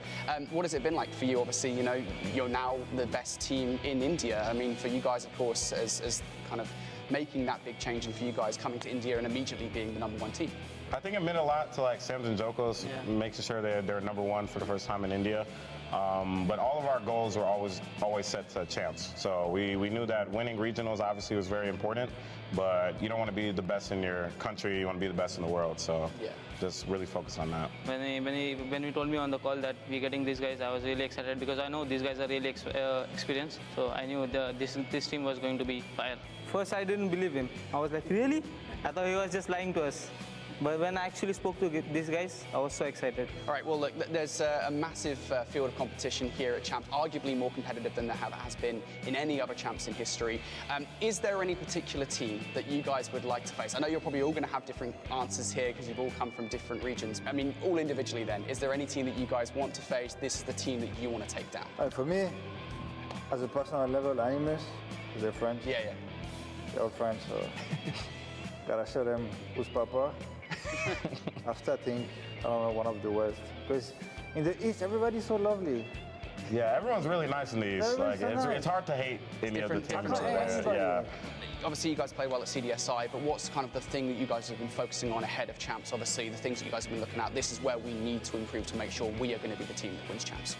Yeah, I think overall polish, because we are a new team and a new roster, so it's like a lot of the stuff that you develop with time, we have to work on, just like certain mistakes or like you said, in games are very important. It's something that you kind of just learn naturally with time. So we really wanted to get a lot of VOD done, to look at why things happen and see how we could change them. And so I think around all of our game modes is very minor stuff, like just polish. Great job being able to chat with the squad there, Brody. What was it like being able to hang out with them for a little bit? Oh, they're really awesome, actually. Vitality, again, it's kind of a nice mix of players from various regions, right? All kind of different levels of experience, right? You're chatting with one of the most talented players in the world in Tectonic, and obviously, you know, the guys that brought it together in Samson Joko. So just a really wonderful team. All fun guys. I'm sure all the teams here are really fun, though. I mean, it seems like the interviews that we've gotten to see so far that not only are they willing to kind of talk about just obviously Call of Duty Mobile and the tournament in general, but you get to see a little bit more of their personalities as well, which is always one of my favorite things about this event. Yeah, exactly. That's what you want to see. You want to see more personalities coming from players, and there is plenty on that Vitality roster. All right, well, we've got those flyovers coming in, which means it's time for match number 4 to get underway. Let's see who takes this one home.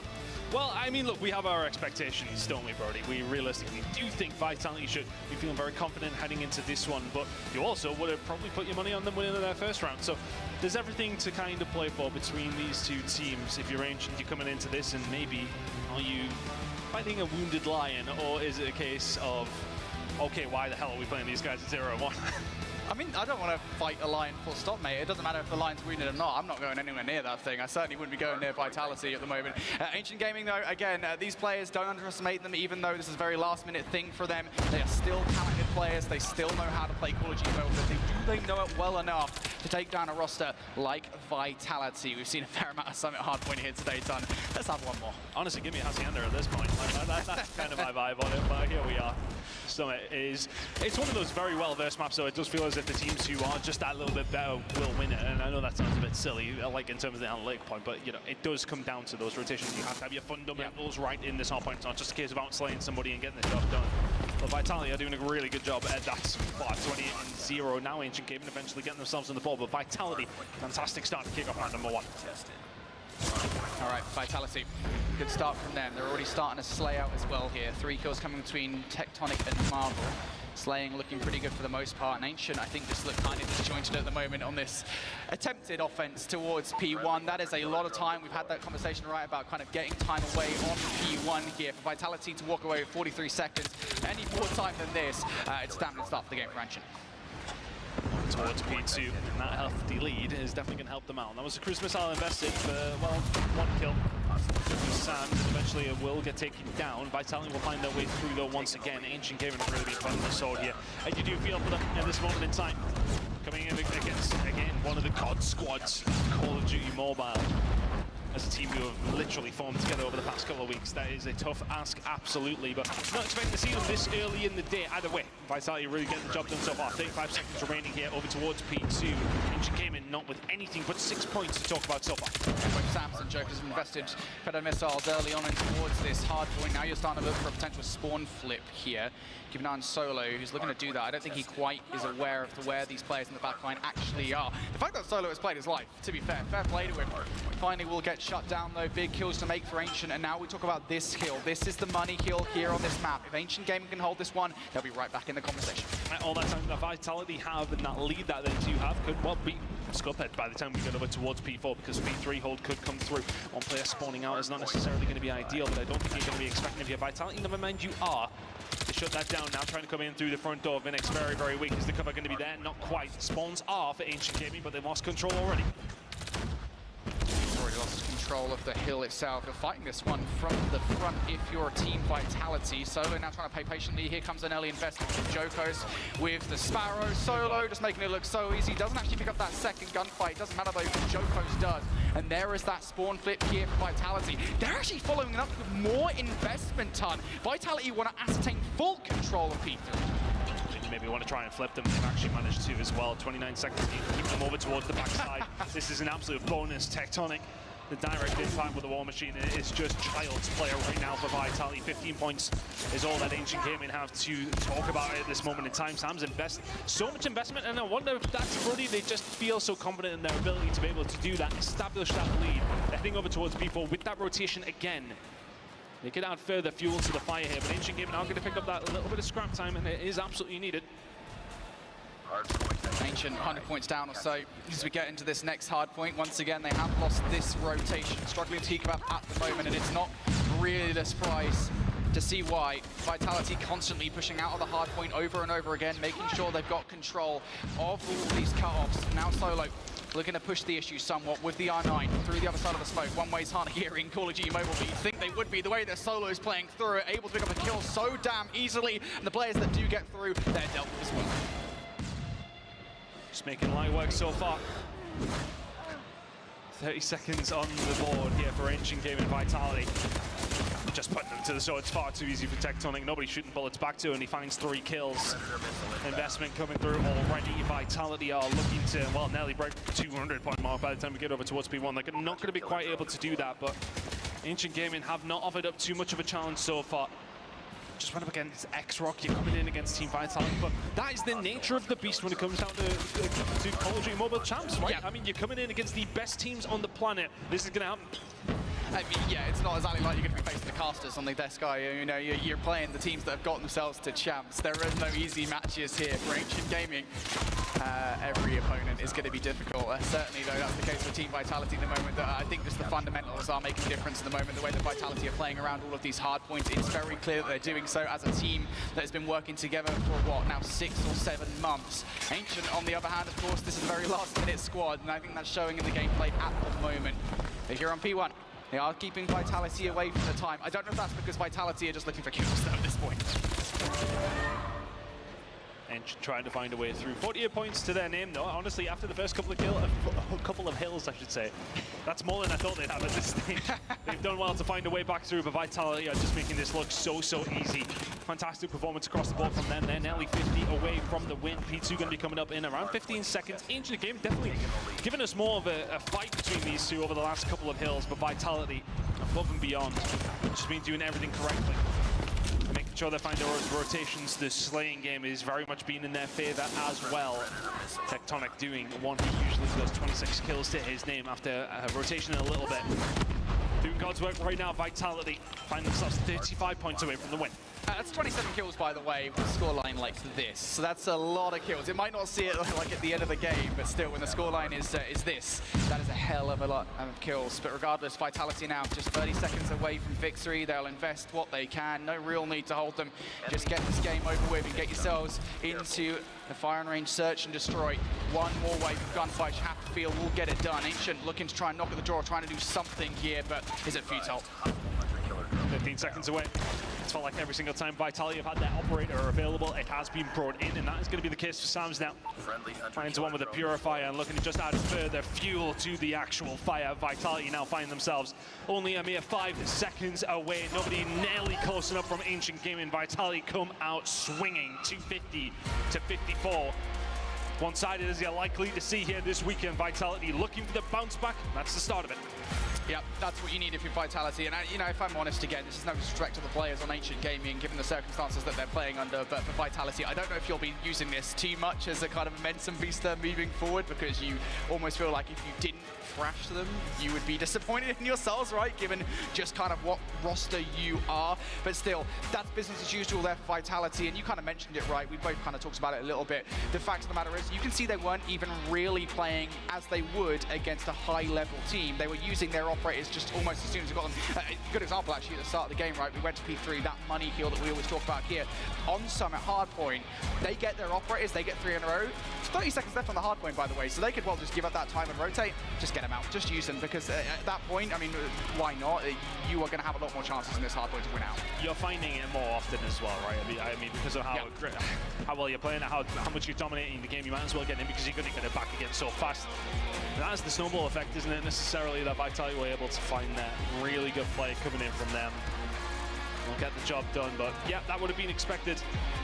Ancient always going to struggle in that game, and now coming into the Search and Destroy. And this is maybe where our questions start to lie with Vitality just a little bit in this series, just in the sense of what they did lose in the previous. They won their hardpoint pretty dominantly, like they just did there, maybe not quite as badly as that. But at the same time, Search and Destroy and Control with the games they lost in the previous series, they'd be wanting to put those demons to bed. And I am surprised about that. You know, again, no disrespect for Magic Trini, the team that they lost to, quite clearly they have been putting the work in. But for Vitality, a team that I know, again, they've got a comprehensive staff behind the scenes, they've got a coach and analyst that both know what they're doing. For the Search and Destroy to go awry in the way that it very clearly did, I think is a testament to either just how well for Magic Trini were playing in that series, or Vitality perhaps making some mistakes. I don't see them making those same mistakes here against Ancient, though. Fire and Search and Destroy is going to be the battlefield for the next map. And it's something that these guys have played over and over and over again. These guys know what they're doing. They've been playing this for years now. If they mess this up, I'd be surprised. Tectonic talking to his team net, letting them know what he liked about that one, which would have been a lot. Looking phased though, don't they? I think it's a good opportunity for both these two teams though to get themselves on the main stage, get accustomed to that feeling. It's a little bit different. You're in that venue, you got people watching over you with all the lights. I get nervous, you know. Everybody gets nervous. Yeah, I mean, I beat you the other day actually on COD Mobile. You know, they asked for players, and if you want to go down this route, okay. I was using the players configuration because obviously the phone's set up. Here we go. I didn't actually know where one of them put the shoot button at all. I was tapping everywhere on the screen. You couldn't see the shoot button. No, you can't see it. I had to go into the configuration. Oh, okay, that's interesting. Fair enough. Well, you're just bad, but you know, I did beat you, and that's the main thing. I'd like to point out one of my teammates had one. It was 1 in 20. So you're throwing them under the bus, huh? 100%. That's crazy. 100% throwing them under the bus. I would be as well. Regardless, though, yeah, it is definitely daunting. I think being up on the main stage is a very different experience. I think, you know, even in a matchup like this, you kind of want to lock in a little bit, if only to get yourselves in the mood for later on matches, right? You're going to be on the main stage again. You want to make sure that you're ready for those. You're in the right mindset, because, you know, you get on the main stage again later on to face what, X-Rock or somebody like that. Yeah. You want to make sure you're locked in. Yeah, it's about having that familiarity. But both these two teams, I think, you know, Vitality have been at this kind of environment plenty of times. They know exactly what to expect. So for them to find that 1-0 lead, now heading into the Search and Destroy, they will feel the utmost amount of confidence, I would imagine, looking to advance on into the Swiss to the 1-1. I mean, teams are going to start whittling down. Nobody would have obviously left yet. There they are. Callie and the guys supporting. Loves it. Look at them. Passionate, as ever. Yeah, they're the ones that, of course, will be responsible for bouncing back Team Vitality here. They'll know what they're doing, and making sure these guys are successful later on in the tournament. It has to be said, though, you know, we talked about kind of the Swiss format, right, and the importance of winning as many matches as you possibly can. It's a relatively forgiving format in terms of qualification, right? I mean, you've got a ton of chances to qualify. You're going to have a lot of matches to play. So, you know, losing that first match in terms of qualification is not the end of the world. But I've mentioned it kind of very briefly. We were talking about kind of throwing different looks in terms of maps out for Gallerus.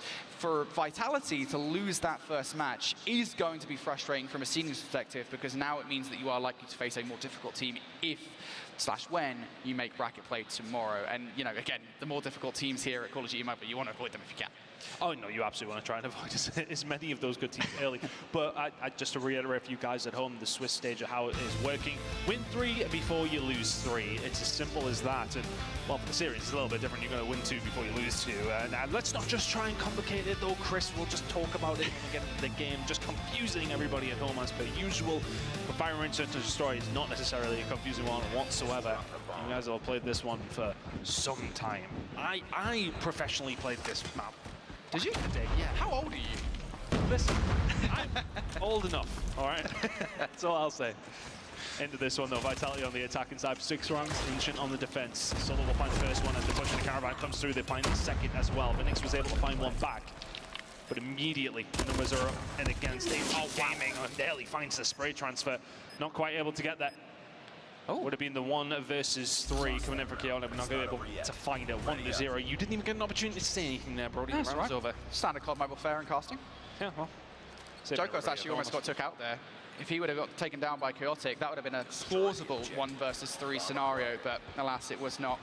Team Vitality starting strong here, and I imagine we're going to see a lot of aggression out of Team Vitality in this search and destroy again. Kind of the same thing as Hardpoint. Why not just throw everything at Ancient, get the search and destroy over and done with. Big kills coming through early on, though. Trade from Chaotic should slow things up somewhat, and numbers technically speaking on site are in favor of Ancient because there's one player being a sneaky little bee, but Solo maybe a little bit overzealous with that push, but this one from Tectonic is almost going to be devastating.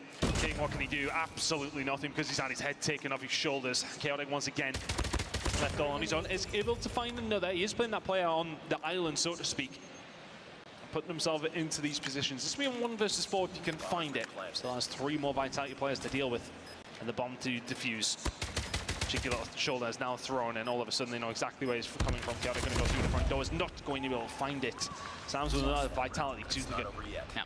Standard look there from Team Vitality. Only one player on the defense on B site. Very quickly overwhelmed. Vitality with site control and a little bit of spice coming through from that flank from Tectonic. Easy wins for Vitality. Now back towards A here in this round. Ancient putting a few more bodies on B this time. That means this defense on A is going to be somewhat weaker. Major already out the play. Now it's going to be Solo on the hunt for more, and Solo is successful in his hunt. Gets the job done. And now just trying to watch the flank as Ancient Gaming start to try and grasp at the straws of the search and destroy. It's a hell of a grenade actually to find Sams. And gets it through the window. Makes this, again, doable, but not if he's dead as well. Chaotic, again, left all on his own. Feeling very lonely in these clutchable situations. Now 3 rounds in a row from Vitality, where Chaotic has been the final kill they've had to find. And this is just looking like another day at the office for Vitality. Find themselves in this situation, down into the 0 and 1 section of the Swiss. And looking to bounce back very, very quickly, everybody. Oh, Vitality. Are they going to be aggressive this time around? This is a different look actually from Ancient. I like this. Just kind of throw yourselves at Vitality in a bit of a difficult way. Major, though, wasn't expecting Solo. You never quite expect Solo to pick up 3 like that. Vitality now off the back of Solo's antics are going to be getting tight control, and he might be getting Plin as well. Knows exactly where he is, and Plin just in the worst possible situation. Vitality are running away with this one. Looking very casual on the main stage at the moment. Everybody putting up the numbers where they need to. And Ancient really do have no answer right now. I wonder if the attack is maybe going to be their route to success, but they'll be grasping at straws. Big attack from Vitality, though, coming down towards this B side. It's a mid-take for Ancient, which they are able to adapt to here. They are going to be able to transition quite quickly. Vitality will have company very, very quickly. Yeah, I like this from Ancient. Different looks being thrown after this round and the last. But Vitality have already read it, unfortunately. I think the element of surprise has fallen away from you. So now you have to do the most difficult thing of all. Face down Vitality, face to face. And you're probably not going to win those fights. Good trade coming through from Vinix, though. So Tectonic out of the round here, but the siege has to be fast and furious. Are you ready for Solo? There's 1, there's 2. Solo, easy pickings. Number 3, Chaotic will get tagged, but no kill. He's alive, but for how long? Left now in a 1 versus 3. Chaotic, just not much you can do here. Vitality looking so solid in these post-plan situations. They're finding their way onto the side very, very easily. And I think for Ancient, they're trying to throw different looks at it. They're trying to throw something slightly off key to try and get Vitality caught off guard. But they've got so much time to then set up and they are not going to let anything fall to the wayside. Ancient Gaming are finding it very, very difficult to keep up with the pace of Vitality right now. 2 minutes on this round. And Vitality are looking for the perfect attacking round. Great shot coming in from Plin, though. And that feels like the first blood that we've seen from Ancient Gaming, but answer back immediately 4 versus 4. Yeah, that's the thing with Vitality, is when they want to put it on, they will. Bomb has been planted. They've got snipers to answer back. Ancient bomb now down as well. Ancient with absolutely zero control. Good snipe coming through from King on towards Marvel. Here we go. It's going to bring the sniper pressure down to just Jokos. Phoenix, potential flanking play. Can he find anything? These Senate are great as well. Take down for the count. These last 2 players are isolated. So we're going to have to lock this one down. He does have a little bit of support, which is now starting to come through in the middle of the map. The spray transfer, is it going to be there? Oh, the lineup for him. Is the third going to be there? How is Solo able to do it? Oh my goodness, you can't let that happen if you're Ancient. You put yourself into the spot where it's looking promising for what feels like the first time in the last 20 minutes, and this one is all but over. Solo finds 3, Vitality find their 6th, looking for the perfect search and destroy. Ancient being bought a one-way ticket to the LG experience here. Team Vitality just 1 round away from getting this one done and dusted. And Ancient shaking in their wellies, just chilling inside wood at the moment. Nothing they can do.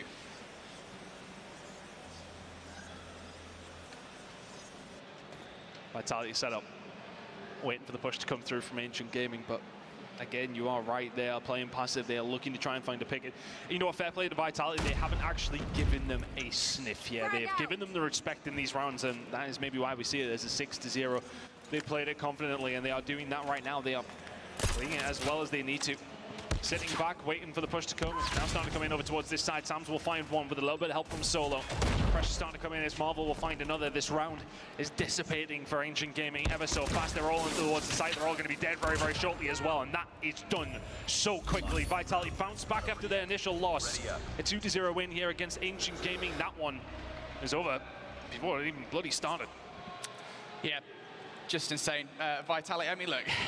It was a mismatch ultimately. Ancient, I think we're just kind of in all sorts of trouble there through that series. The Summit hardpoint didn't look even remotely close in the search and destroy. I mean, again, they got LG'd, so it is what it is. But Vitality, I think, you know, fair play, you kind of mentioned it, they were giving them the respect they deserved multiple times. They were playing well enough. They were still having to throw looks at Ancient to get that one done. So at least Ancient, you know, managed to pull that out of Vitality. Kind of reset their momentum, make sure that they are moving forward in a better spot towards that next stage of the competition. I think that of all teams, they would have definitely been disappointed with a loss right out the gate, and so this is an opportunity for them to kind of set them going in the right direction. And now it'll be interesting to see who they end up facing off against in their next matchup. But at least puts them now at 1-1, and that's a much better place to be in. 100%. I think it's difficult though because it's such a banana skin because you're going into a game where you, okay, absolutely expect to win, but you have to be careful against any of these teams. This is the World Championships. This is the pinnacle of Call of Duty Mobile. You need to make sure you're giving everyone their respect, and I think they absolutely did that, and that's what we've seen from the performance. I mean, it was 50 points on the hard point, and a single round of Search and Destroy, and this round from Solo, doing all on his own, quite literally, finding those 3, and that was pretty much the game from there. Like, it's difficult because you're going into this situation, you know that these teams have the ability, but you have to make sure that you get the job done, and they did so in very, very dominant fashion. Now they move on, and now they can start thinking about their next game very, very quickly, but that's the kind of win they would have wanted. Well, it'll give them definitely a little bit of a confidence booster. We'll have to see now what that means for Ancient Gaming. They'll have one more opportunity here to try and keep themselves alive in our Swiss bracket. We're moving through things. We've got everything happening still in the pit. That was match number 4 up here on the main stage. 5 more left up here. So we'll have to see how things continue on. Before that happens, though, we have F. standing by yet again with another interview. That's right. That's right. That's right. It's me. I'm standing up here with Jokos, and I mean, we just got to call it how it is. That you guys did it. Real big stuff. I hate this question, but like, how do you feel? Wait, you're expected to be this good. So did you feel like you had to do this well? I mean, we just went with the flow. I think this win was really important for us to recover from the last loss. And yeah, we were chilling. So let me lead into it. Like I said, you're expected to, because this is a super team, right? Talk me through a little bit how you guys created the team and how you've really garnered this synergy. I mean, yeah, it took us a time. It's not been a long time we are together. It's only been 5-6 months. But yeah, we are improving day by day. It started like, it was really like, I wasn't expecting to be in this part of this team. But here I am. I'm really lucky, I think. And the biggest part for me is how much fun y'all are having out there. Like I see you guys, different regions, different backgrounds, and you guys are laughing, you're killing it, and you're having a good time. Tell me a little bit about what the vibe is like in those comms and what y'all team means. Yeah, like I said, the vibe right now was really chill. We were having fun, cracking jokes and all, because like I said, it was really important for us to recover from the loss. We can't be sad after that first loss, and we knew we needed this. You guys got big expectations. You ready to fill them? Yes, I am. Well, good luck, man. Congratulations on the win. Thank you. All right, great stuff coming out from Jokos and the rest of the team. B-Mommy's somewhere, and she's going to catch us up with the rest of the squads.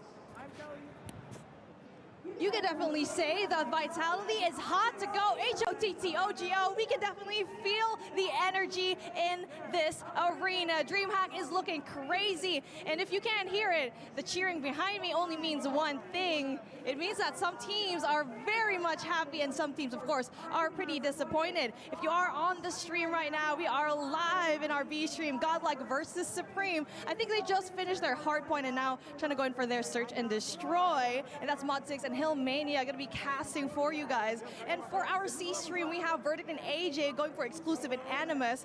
And we already saw that Animus got that hard point in Apocalypse. It was a little bit close, but now doing their search and destroy. You can see over here, this is the exclusive boys going up against Animus behind this wall. And not just that, also behind me on the left side, you have Diabolos versus Tribe going in for their search and destroy as well. Tribe being one up from their hardpoint matchup. So I think when it comes to the scoreline, there's still a possibility for a 2-0 here. But again, there's still a lot of things that you can actually say, especially we still have one more stream. That is stream D. Hitman, iStream, going to be casting that as well. Diabolos and Tribe. Don't forget to watch those streams as well. But for now, as we'll be waiting for our main stream later on, we will take a quick short break and for the next set of rounds.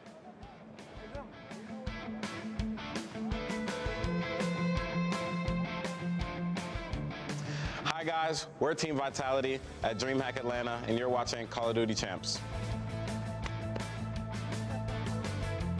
The Snapdragon Pro Series is brought to you by Snapdragon Elite Gaming, Monster Energy, DHL, and the United States Air Force.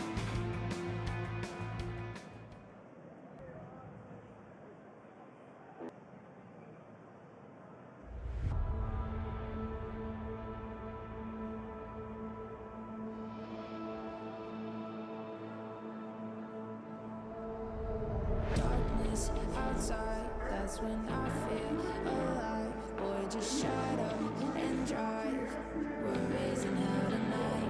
Got my name on your lips. Taste that poison, my kiss. Shiver run down your skin. Sweet, but she got a mind. Think you can control me, baby. Clearly you don't know me at all. Not at all. We shouldn't listen to the rumors, 'cause they're not even close. You'll be chasing a ghost. I don't care, ain't no stopping me tonight. I don't care, I'm not gonna change my mind.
amazing to meet you.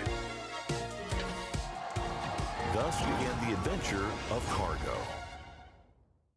And if you can hear me, you probably want to come closer to the SBS stage. We've got a bunch of teams here. We're friends with everybody, but I have some friends from outside the server as well.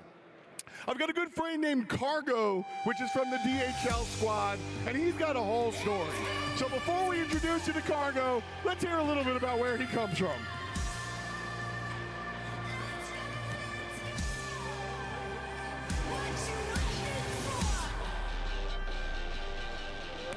And here comes the big man now.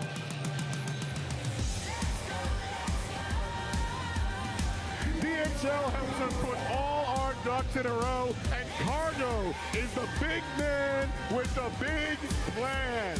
If you notice, he's got a bunch of friends alongside, and they have a bunch of free things. So here's the deal, okay? I'm excited. I want y'all to get excited with me. So we've got free stuff, and we're going to give it to a bunch of people. But we have special free stuff that we're going to give to the loudest people around. So on the count of 3, I don't even have to tell you what to do. Y'all already know. 1, 2, 3. Let me hear it.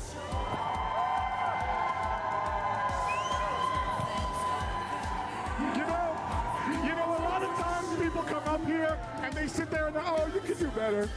I know that was good, but I do know y'all could do better. So, Cargo, one more time for the big man. 1, 2, 3.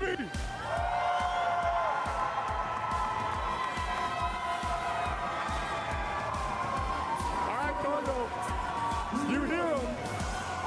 Why don't we pick a winner? All right, we're coming on down. We got a couple of cosplayers. We got a dope hat.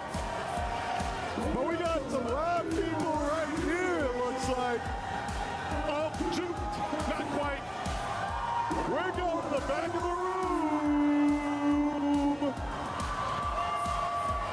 And he's making the left-hand turn. We have our winner.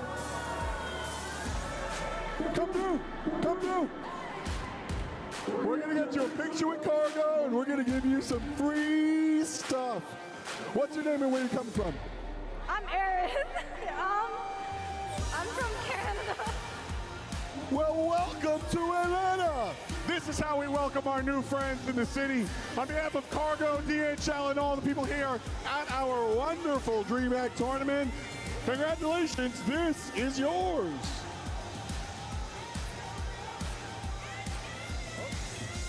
And here it is. Let's give it up for our new friends from Canada! Backpacks for Canada! Woo! Oh, wait, it's the whole thing. We got t-shirts, we got hats, we got another hat.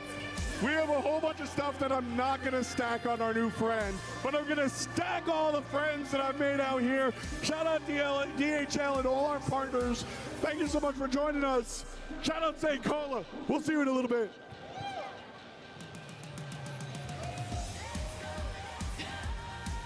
Huge thank you to Cargo for helping us reward our fans for hanging out with us here on day 1 of the Call of Duty Mobile World Championship. I will say, Proper would have rivaled for the loudest fan as soon as he saw Cargo roll out, okay?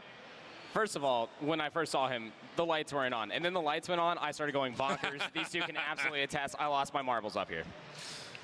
We'll have to see if we can get you a little meet and greet with Cargo I hope so. later on, okay? If Cargo has any fans, I'm number 1. I'm being told that you have the ability to walk around in it yourself because of your fandom specific. What? Just Okay, you. yeah, Just it could you. be. Just me. Only Proper. Yeah, Wow, just me. I'm Yeah. jealous. Yeah, get in line. That's I am right. in line. I'm second in line. We'll have to make that happen a little bit later on. But for now, we've got to continue on with our matches up here on the main stage. While all of that awesome chaos was going on, our players were getting them set up and ready for match number 5 on the day. And if you're wondering who that's going to be, it's going to be X-Rock versus Wolves, which means we are heading into another match of teams that have not lost. So talk to me a little bit about X-Rock here, Alan.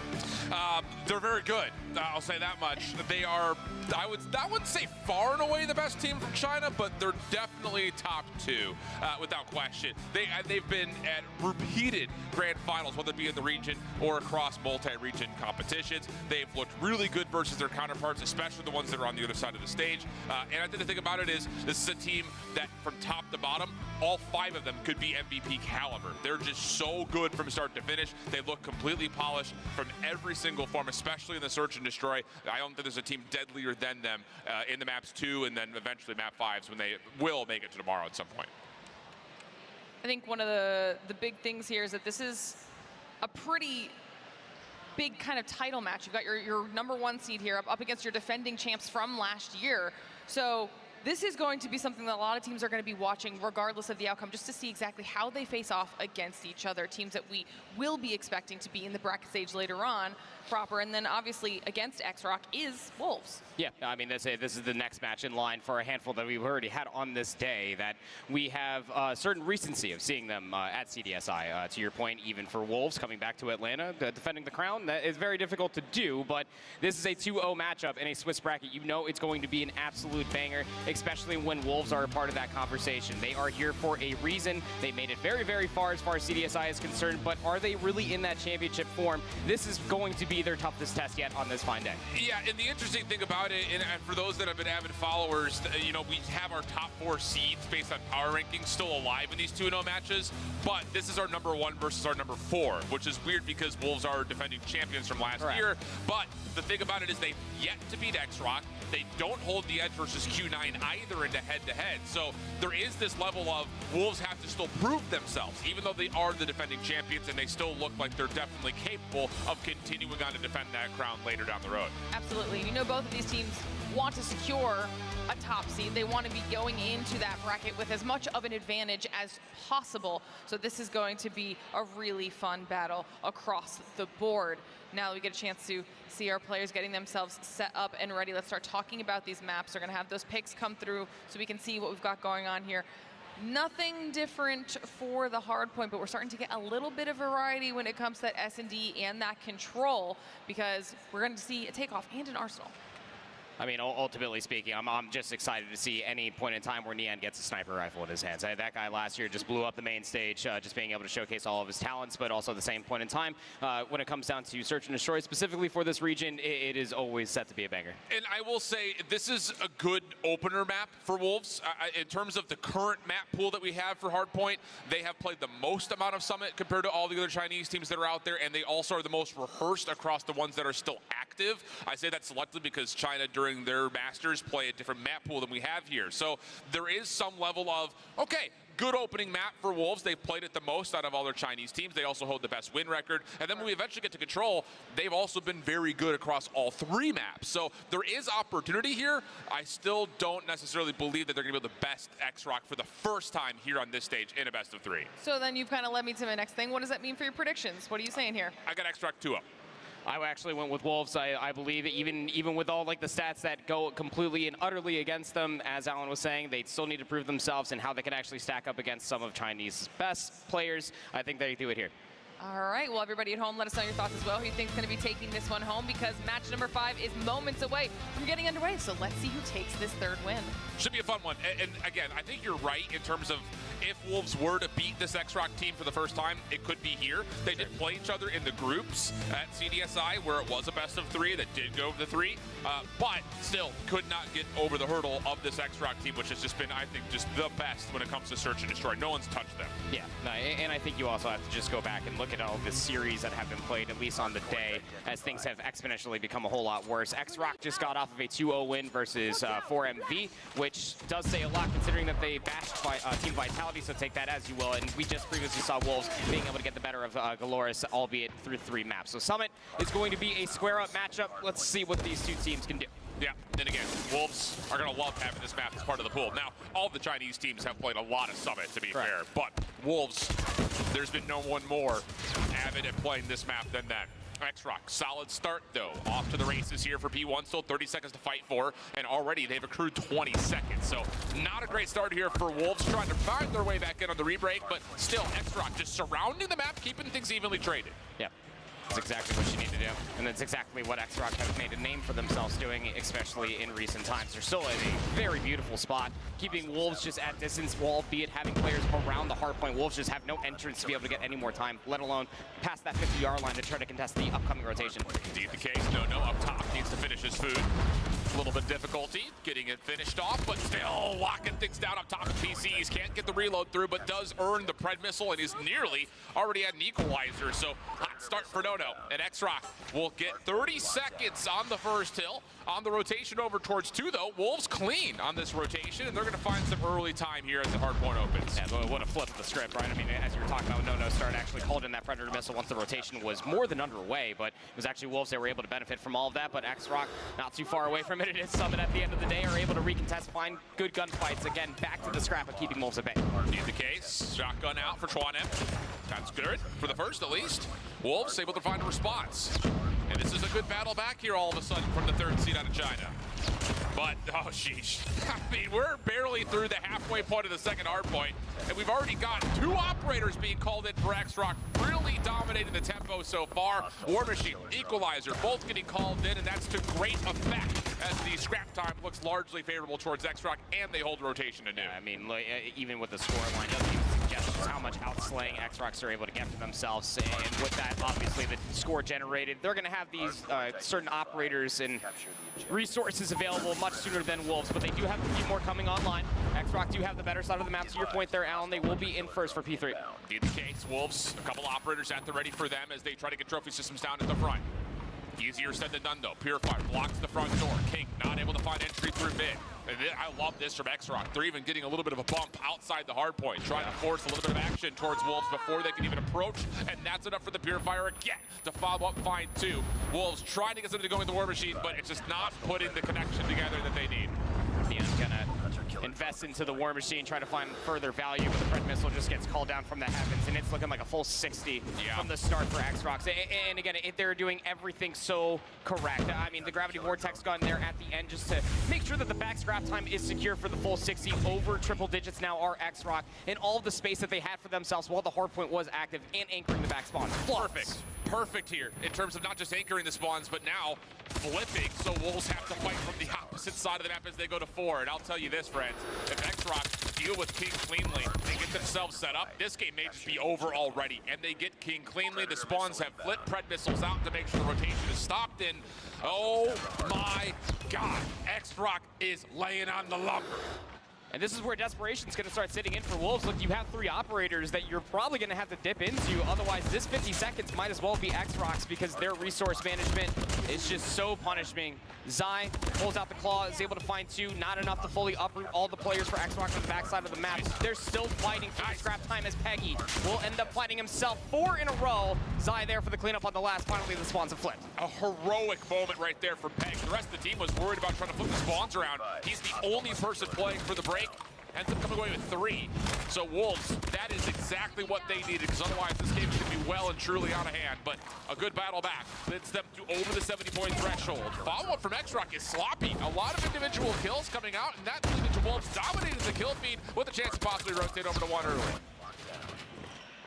Could be the wake-up moment that you need for Wolves. Again, even with the back 30 seconds being contested, in a much better position than what it looked like at the beginning of that P4. Operators already being called out immediately for X-Rock. They have a War Machine to meet all of these narrow choke points for Wolves as soon as they try to contest, but coming up with value and damage so far are X-Rock maintaining Hill presence as well. Still, though, an opportunity with the shutdown of the War Machine to now allow Neon to pull out one of his own. Only gets just one as Nono from behind with his second equalizers is all of a sudden all over this Wolves team, and Nono all over the place, and that's good for more. Pred missile, 1 kill away from it, and he's gonna find it immediately. Still chance for more behind, keeping his teammates safe, but runs out of ammunition, and that's enough for the shutdown to come through, but not before X-Rock get over the 140 mark. Yeah, the damage was more than done, right? The Predator missile, Nono's gonna call in what feels like his 4th in this map, #1 thus far. It's just punishing to watch. Wolves Esports simply have no response for player after player for X-Rock stepping up in a massive way, and it's just map presence galore. P2 rotation surely upon us with about 6 seconds. The problem for Wolves is now you finally are spawning on one side of the map. The split spawn presence that Xrox forced them in for such a long time as a massive lead that they have to try to chip away from. Yeah, and really at this point, what you're looking for in the macro game is you got to split this next hardpoint 50-50 if you're Wolves, but you cannot afford to allow Xrox to get P3. Yep. That's the biggest focus here is Zai trying to do something with a claw. Doesn't really find much. Sunyo from behind, really well done. Gravity Vortex gun from Xrox as well. I just love the way they use it. Just getting aggressive, taking away the choke points. Let the rest of the team behind you do the work. And it's done nicely to this point, but still 35 seconds to fight for. And Xrox more invested in the rotation than the actual hill for now. They will own the spawns for new, but the work on the hard point still in question. A terminology lesson here with proper cast, of course. The leader's advantage. I mean, it's just what you have for Xrox. You can afford to play for these spawns quite early because you know that Wolves are going to be more desperate for the time, and it's going to force them into a lot of more punishable positions going forward. You got 2 players anchoring onto the backside on the west side of the mini-map as well. A couple more players are trying to show presence on this side of the map thus far for Wolves, but they all get dealt with. And it's going to be Xrox here on the rotation with the War Machine ready again. Yeah, and a claw also going to be spent. Again, the efficiency metrics for Xrox. It's never more than 2 operators at the same time. Important to note that. Wolves, similarly so, have 2 operators at the ready as well. Rugio able to find at least the front door shut down. Hunter Killer Drone towards the opposite angle. There is no stone unturned here for Xrox. Although there is a player who slipped kind of behind this. No with his 27th equalizer is making his play to rewrap back through middle, and you just would not predict this. No once again says yes, as Wolves are still without over the 100-point mark. Got players spawning all the way to the backside, and you saw just No immediately turn around and understand that could potentially be there, and well, the Pred missile will confirm it. Peg gonna have an equalizer of their own, end up finding themselves 2 more. That means that Wolves can finally break back in for at least the back 20 seconds, but what does it even mean? Because now Xrox can set up on this side of the map and just keep them trapped. Oh, but look at these kills from Peg. A little flank around the back. Completely opens things up. Split spawns coming through. Plus the Pred missile will connect for a couple. That is an opportunity. Rushi displaying inside the new hill. Ma over the top of Tractor. Surprise is king. Follow-up is good on the second, and that's the game. I hate to break it to you, friends, but the spawns are going to stabilize here for Xrox, and they're going to have hold control for new. And look, Wolves, the ones that are still alive, are so focused on the front, there's no way you would ever expect for the split spawns to come all the way through. You have a Purifier ready to meet you and light you asunder should you try to contest this hard point. Yeah, all you got to do is know which doorway you have to hit. Neon trying to get something going with the War Machine, able to shut down 1, make it a second, can't quite get the 3rd. Wolves still trying to battle. Spawn blocked at the moment. Maybe a chance to neutralize, if not contest this hard point as it starts to flip a touch, but still, we're dealing with a 100-point gap. Where Xrox are 30 seconds away from winning the game. This would take a miracle effort from Wolves. It would. I mean, to be able to sequence all of those hills together, starting with this back 20, would be monumental. And quite deflating, honestly, for Xrox should it happen. But you'd imagine with a lead gap like this, it just comes down to keeping them at bay once again. Get a couple seconds here, break for another 5 there. You should be fine. Couple good exits to speak of. Center of the map maintained so far for Xrox. Zai over towards top PCs. Trying to lock things down on one side. Smoke making a mess of the actual hard point itself as, once again, Rushi able to just get the War Machine to spam on one side, but it doesn't really work out all that well. Wolves actually finding 4 straight eliminations. Will now own some early time here on P1. Problem is, you've used every single operator for this, and now all of a sudden Ma's got the Gravity Vortex gun to try to work his way back in, separate out the hill. Trades are decent. Can they find Chuan though? That's the question. Yes, they can. Wolves still dancing here. Still playing for the trades, still maintaining presence. They're still accruing time. And the trades have been electric. No. Again, back into the mix, over by the wire fence, but it's 2 in response for Wolves. There's still a decent amount of time to fight over here on P1, and so long as they make the right call at a moment's notice, this could get disastrous, but finally Xrox regroup with their numbers, the break comes through. Yeah, every second is a disastrous one in the face of Wolves trying to keep themselves into another hard point. Peg close to equalizers, has to step in. Nice little spray, gets a second. Peg over the back, not quite able to do much there. And now the last 4 seconds come through. And Xrox, they're already got a Pred missile to work with. They're going to have some more operators coming up soon.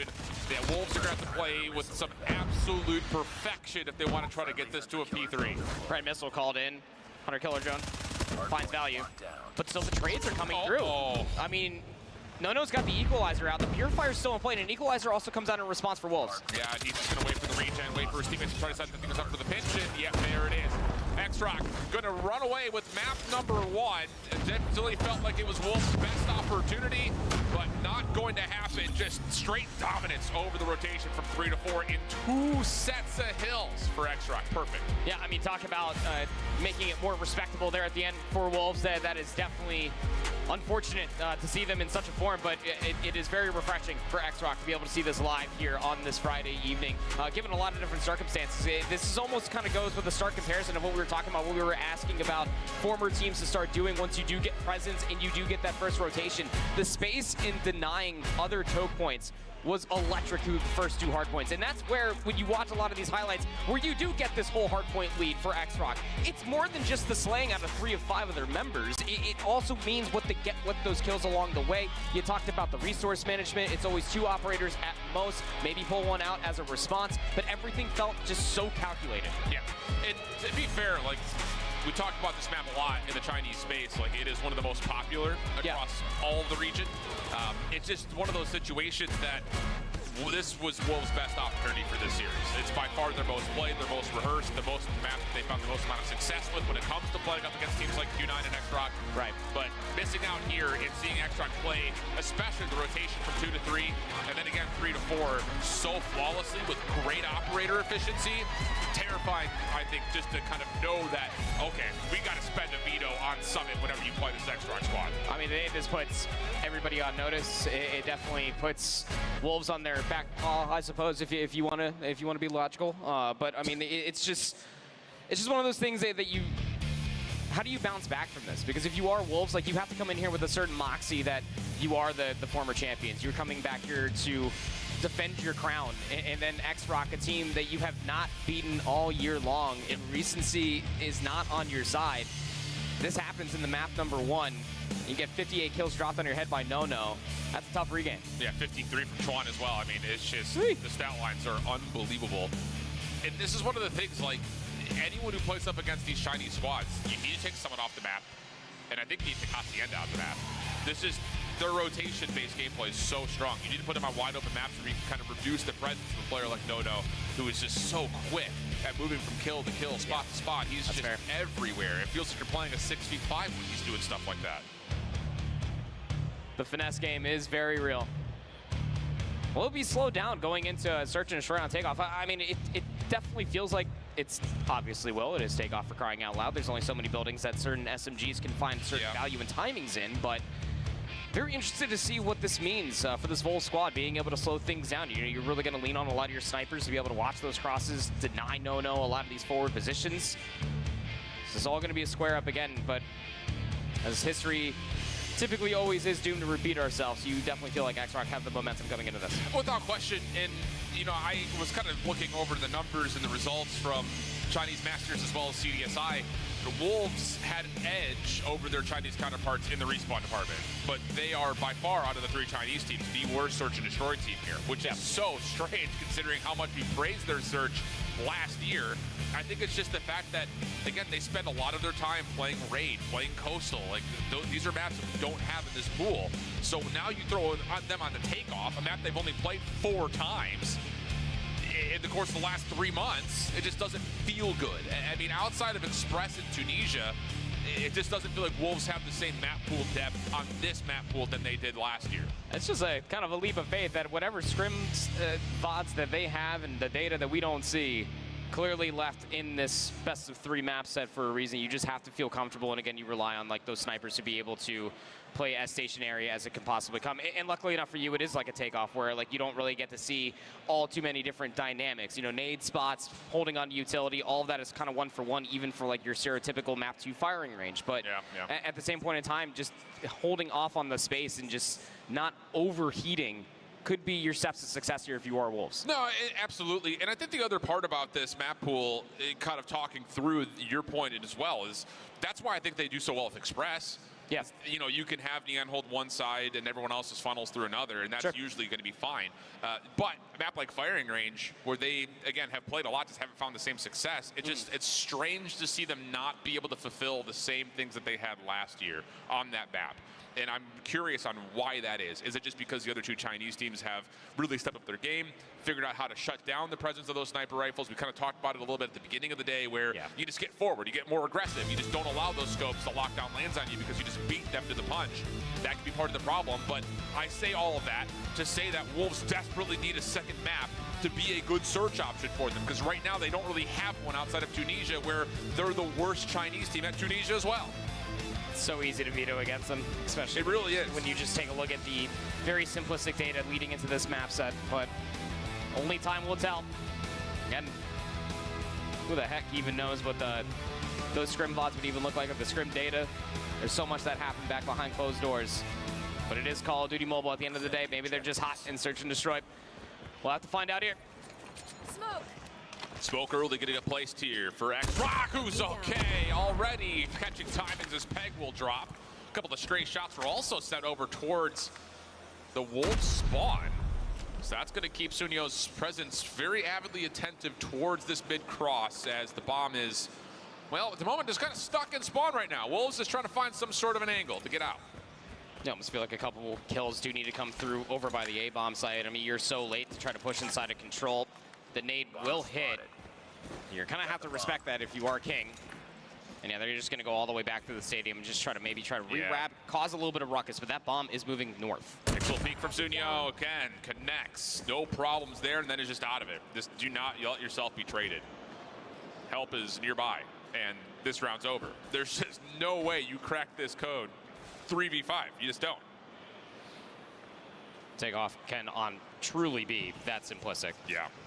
Just comes down and winning those opening sniper duels. You go down one number, you have to go back, retrieve the bomb. You lose so much space just around control in the center of the map. Still have time to work with here. Never really want to count on anybody as they continue to encroach forward. Yeah, this needs someone to peek. Yep. And it's not going to happen. I mean, this is just as comfortable as it gets. Nice little slide shell, but the trade will surely be in, as a kill on the other side of the map will allow now a 4v1 situation to come through. And, you know, I think that's just kind of a lesson learned in some ways outside of the first pick, which is just, again, smoke coverage on one side, get the aggressive angle, find the shot, it hits, lands, great news. But you just have to double slide shell if you're on offense here. You just have to play the trade game. You cannot figure that, oh, we're going to win this map or this round flawlessly. Yeah. They're going to have to make sacrifices to gain some space on the map. Oh, yeah. Going to have to try to fly the fodder, for sure. But I think it's just one of those things that for Takeoff, for as long as we've been seeing it in Call of Duty Mobile, it has been very, very known that you will always end up seeing a player on that northmost building. So what have you learned from the previous round if you are Wolves? Well, they won't get first blood within the 15 seconds, so we are learning. We are learning. Yeah. Don't get picked. Thing about this is, again, now you're without mid-map. So what's going to be the solution for this for Wolves? I would say you should spend some nades if you're looking at anything. And the trophy systems are getting active over towards A. Trophy deleted, double stuns come through. Chuan has stayed relatively unaffected by this. Good support from Ma as well over the top. And yeah, we just got to be using our utility to do something. And Wolves, unfortunately, even after the connections with the flashes, are just going to be held back over through missile. And Chuan working his way inside of the middle of launch. And I mean, that's just not a fun surprise when you just walk inside what is supposed to be your base and there's someone lurking with an LMG. Mob will be traded, but this would be a Herculean turnaround, and just as soon as I start willing it into existence, the rest all crumble. But you're not wrong. I mean, it again can be as simple as using your stuns, your nades, to not only just gain information, but like you need to move forward faster. It is quite literally the snipers coming through for X-Rock that has been so damning for Wolves just to try to get any map presence. And I think the thing is, if you're going to flood utility to delete trophy systems, you need to know you have a flash and a grenade set to still land, and then you have to follow up behind that. Yeah. As now all of a sudden you got Chuan getting aggressive through A. Seen initially, it actually baits Wolves right into the waiting arms of Sunyo. On the other side, a little off though. King able to at least trade things back, but look at the aggression from X-Rock. Oh, goodness. Unreal stuff. You can hop this immediately. Neon's gonna have to make a heroic play to get them off in the first place. The hit marker, unfortunately, that's enough for X-Rock to go up quickly 3-0. Well, that is just the personification of how the past 3 rounds have went. I'll say. Yeesh. You think they're confident now? Just starting running, working pinches, just the fast execution on the information that X-Rock are getting is kind of just the faster way of how the first 40 seconds are working in these rounds so far. Wolves are trying to mix things up, trying to lay their timings, trying to mix up some of their nades to get more space, but it's just X-Rock again, working these first bloods, and then working the rest of the map. And the thing about it is it's the same defensive setup every single round for the most part. It's a smoke through mid, trophy systems littered over towards A, and then you've got Sunyo on one side and Ma on the other, where you just hold down these outer lanes, you push people into the SMGs or shotguns, and if you're Wolves, again, you have to throw nades, get rid of these trophies, and then double slide shell something. How much do you want to bet that Wolves are ever going to expect that someone's lurking outside the building? Sunyo. I mean, that is now the 4th round that Peg has been first blooded. King will find that trade, but I mean, this map presence just feels a little bit too late, and now the cross is being launched. But this is the right idea. Yes. You have to spend something to gain something. So yeah, you're in a 3v3. The numbers don't really benefit you, but look how much more map they have to play with. Yeah. This is exactly what we're talking about. Wolves need to be doing more of this. And they may actually catch a little bit of isolation here. It just comes down to, will they go too far forward to try to peek out a Sunyo who has committed and seen that there's contact in the backside of B, and that should force this rotation for the X-Rock defense to go topside ladders. Any late utility possible. One frag grenade ready on the backside of Chuan, but laying towards the spray. Bomb's still going to get planted though, and Ma will take down one. So numbers starting to subside. X-Rock will be taking the site. Zai, though, the backside, able to at least trade things out. Good help from King on the other. So now it's just down to where has Ma gone to. 15 seconds to play. First shot goes a bit awry. Second opportunity not going to be there, and okay. There we go. We got ourselves at least a round of search that we could talk more about, because that's exactly what we need to see. You have to spend your lives to get map control, and Wolves finally able to take advantage of that. Yeah, it is take off, search, and destroy. If you get that first blood, you cannot expect for the second challenge to come your way. You are on attack. You need to use that information that you immediately get from your dead teammate to be able to swing numbers quickly in your favor and deny map space. And, well, I mean, they're trying to do it this time around, trying to get themselves over towards the A bomb site. Those nades aren't really going to show anything. And for the next 30 seconds, you feel like the Wolves are kind of trapped on this side of the map, maybe trying to work a pick. Depending on the utility, can find a late kill. Sunyo up top. Yep, just playing the jump peek. Also has good look over towards the window. Dangerous angles for Wolves to consider. The stack is through. Here come the nades. Have to delete this trophy. And honestly, the nades on the outside just aren't good enough. Not hitting the trophy whatsoever. The smoke gets placed. They're trying to work their way over to it, but no one even tosses a stun towards Chuan, and he just lets the MG go burst. All it is just information coming through from he's just watching everybody move their way closer towards the window, and Chuan will walk away with 4 in a single round. Now up to 10 eliminations through 5 rounds. It is looking easy for X-Rock, just how they lose a round, immediate adapt around it. Yeah, this Wolves team doesn't look prepared for this map. It's just, I agree. It's as easy as that. Nade through mid, smoke to follow up, stun over the top. Looks like there's gonna be a contest here from Wolves. But once again, we're getting value out of some of these early utility pieces, but we're not pushing up towards it, and the help has arrived. Chuan now swapping over into the Fennec, and with that elimination, he's going to try to clear up the top side where P2 would be, and he's out. It's in and out so quickly. No chance for a trade anywhere, and Wolves are likely going to see this half end 5-1. Everything is covered. I mean, the second that Zai got any sort of information on one, they're chasing ghosts at this point. Chuan will end up taking down another 3 in the round, up to 13 kills. Through 6 rounds. I mean, if you want to talk about a statement of a half, I think we just got it. Yeah, 100%. And now I'm just curious to see how X-Rock want to do something on the offensive side here. Again, I just strongly believe that in a setup that looks like that, where you've got trophy systems kind of on the 50-yard line, plus you've got follow-up headies being held, you just have to delete the trophies and then throw your smoke, your stun, force a fight on the site under your terms. And we'll see if that's going to be the case here, as Wolves are actually just getting aggressive through the middle of the map. Again, they don't have that same kind of defensive smoke set up. That's enough for a free first blood, and that's going to now be a 5v4 from here on out. Suns aren't going to reveal anything. Now, when do you get activated if you are Neon, who is currently inside of the lounge, but it's just straight gunfights all over the place. Zai's by his lonesome, gets double chowed. The bomb's been planted. Yeah, GG. Well, opportunity, a couple of shots on the backside of this, but they don't have any idea on where Chuan is. And he is lurking. He'll be the first one to make a move. That's enough to guide the first blood. And now Neon has to somehow deal with that trade and also figure out where Sunyo is. And, well, he's guessed correctly. Sunyo. Oh! Are you kidding? He should have been dead to rights. Oh my goodness. A 180 World Stars, send it to Reddit. Oh my. Destroy the objective. I was ready to go along. I was like, down to a 1v1. No, nuh-uh. Oh my God. So if you didn't regain from that, how would you ever regain from a series like this? 6-1, first blood already struck, but it's traded. Wow. That was unbelievable. Oh God. This is your #1 versus your #4 ranked squad at the moment, and we've got Peg on a goose egg.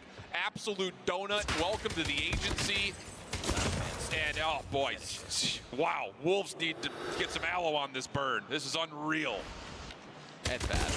It's bad. It's even worse than your dad joke. It's bad, man. Like, what are you supposed to say? What is seeding? Nothing matters except how you play on the weekend. And X-Rock were more than prepared, not only for the map set for the series, but realistically for a very long day at Call of Duty Mobile. There wasn't a single time that they did not skip a beat. The closest that this entire series ever felt was about maybe 15 seconds in the hard point. What else do you want me to say? Because, I mean, this X-Rock team is just on a different level. That is what we call taking care of business. Yeah. Don't drop a map. They do a lot of it in very dominant form, and with that, they will take the 2-0 Swiss bracket phase, meaning that they have qualified into tomorrow as what will likely be the #1 seed, or at least a top 2 seed, depending on how things are going between Q9 and Elevate on the other stream. It's just going to be absurd sliding into the single elimination bracket if they are the #1 or #2 at this point in time. I just really hope that I am not going to be #8 or #7, because that means you are probably going to be looking at these very cold individuals who just came for business, and business was ado here in Atlanta. Wonderfully played for X-Rock. I'm excited to see how far they can go. Also, I need to beg your pardon. Elevate's playing Stalwart. They played Q9 in the previous matchup. So that is a inter-region battle for the other team to make it out of the groups, or groups out of the Swiss phase 3-0. History would suggest that Elevate should be fine, but Stalwart looked pretty good, so something to kind of keep our eye on the other stream.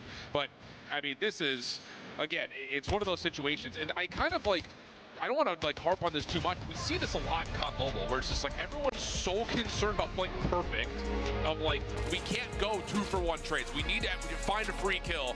We need to just get your 1v1 win, and then you keep your life. Like on maps like Takeoff, you have to hit with multiple members and be okay with some dropping. It's just the map is so difficult to rotate around.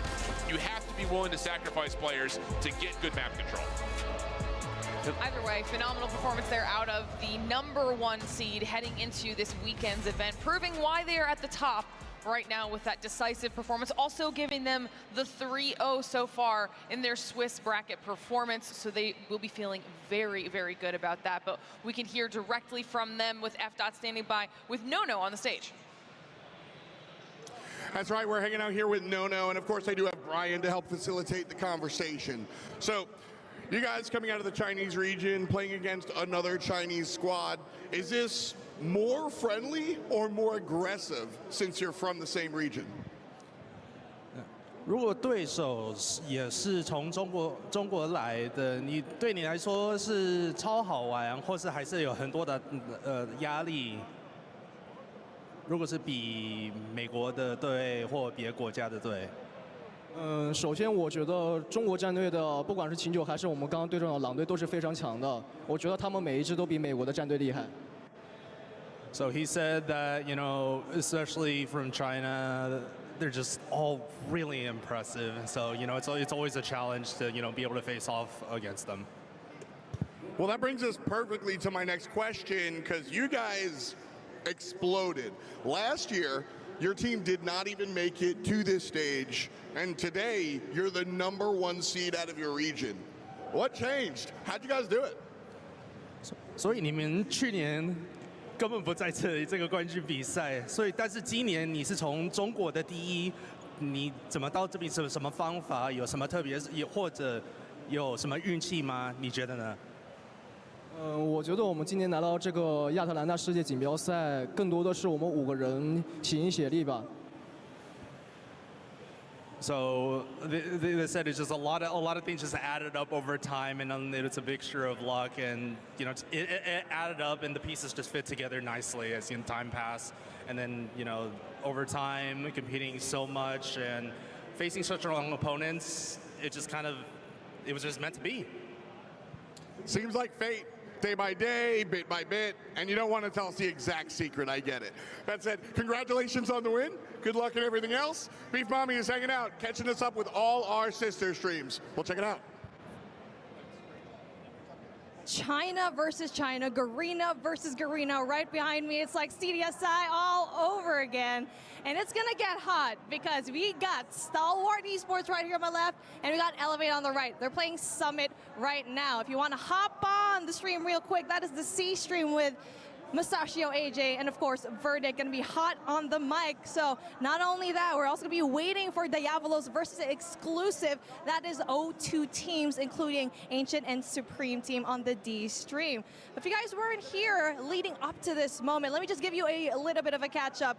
Our 0-1 teams a while ago had an intense matchup, especially for the likes of Godlike. They were almost in the loss when it comes to Supreme team, and almost giving that loss, especially in Control. 3-1 is going to be their scoreline, but of course, Godlike did put through in that Control matchup. Definitely something important, and I think for them to get that win, especially seeing Vitality also winning on that main stage, it means India is still very much up and running in terms of this competition. But yeah, still a lot of things going. Again, your 0-2 and 2-0 teams are coming up right now. See you in the next one.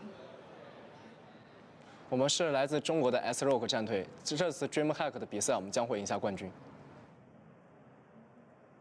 The Snapdragon Pro Series is brought to you by Snapdragon Elite Gaming, Monster Energy, DHL, and the United States Air Force.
Welcome back, everybody, to the Call of Duty Mobile World Championship, live here from DreamHack Atlanta, where things have been heating up all day. In day one of our competition, we are now halfway through our matches here on the main stage. And if you're just joining us, match number 5 was a very swift and decisive 2-0 on behalf of X-Rock, the first of our squads to get those 3 wins in their Swiss bracket.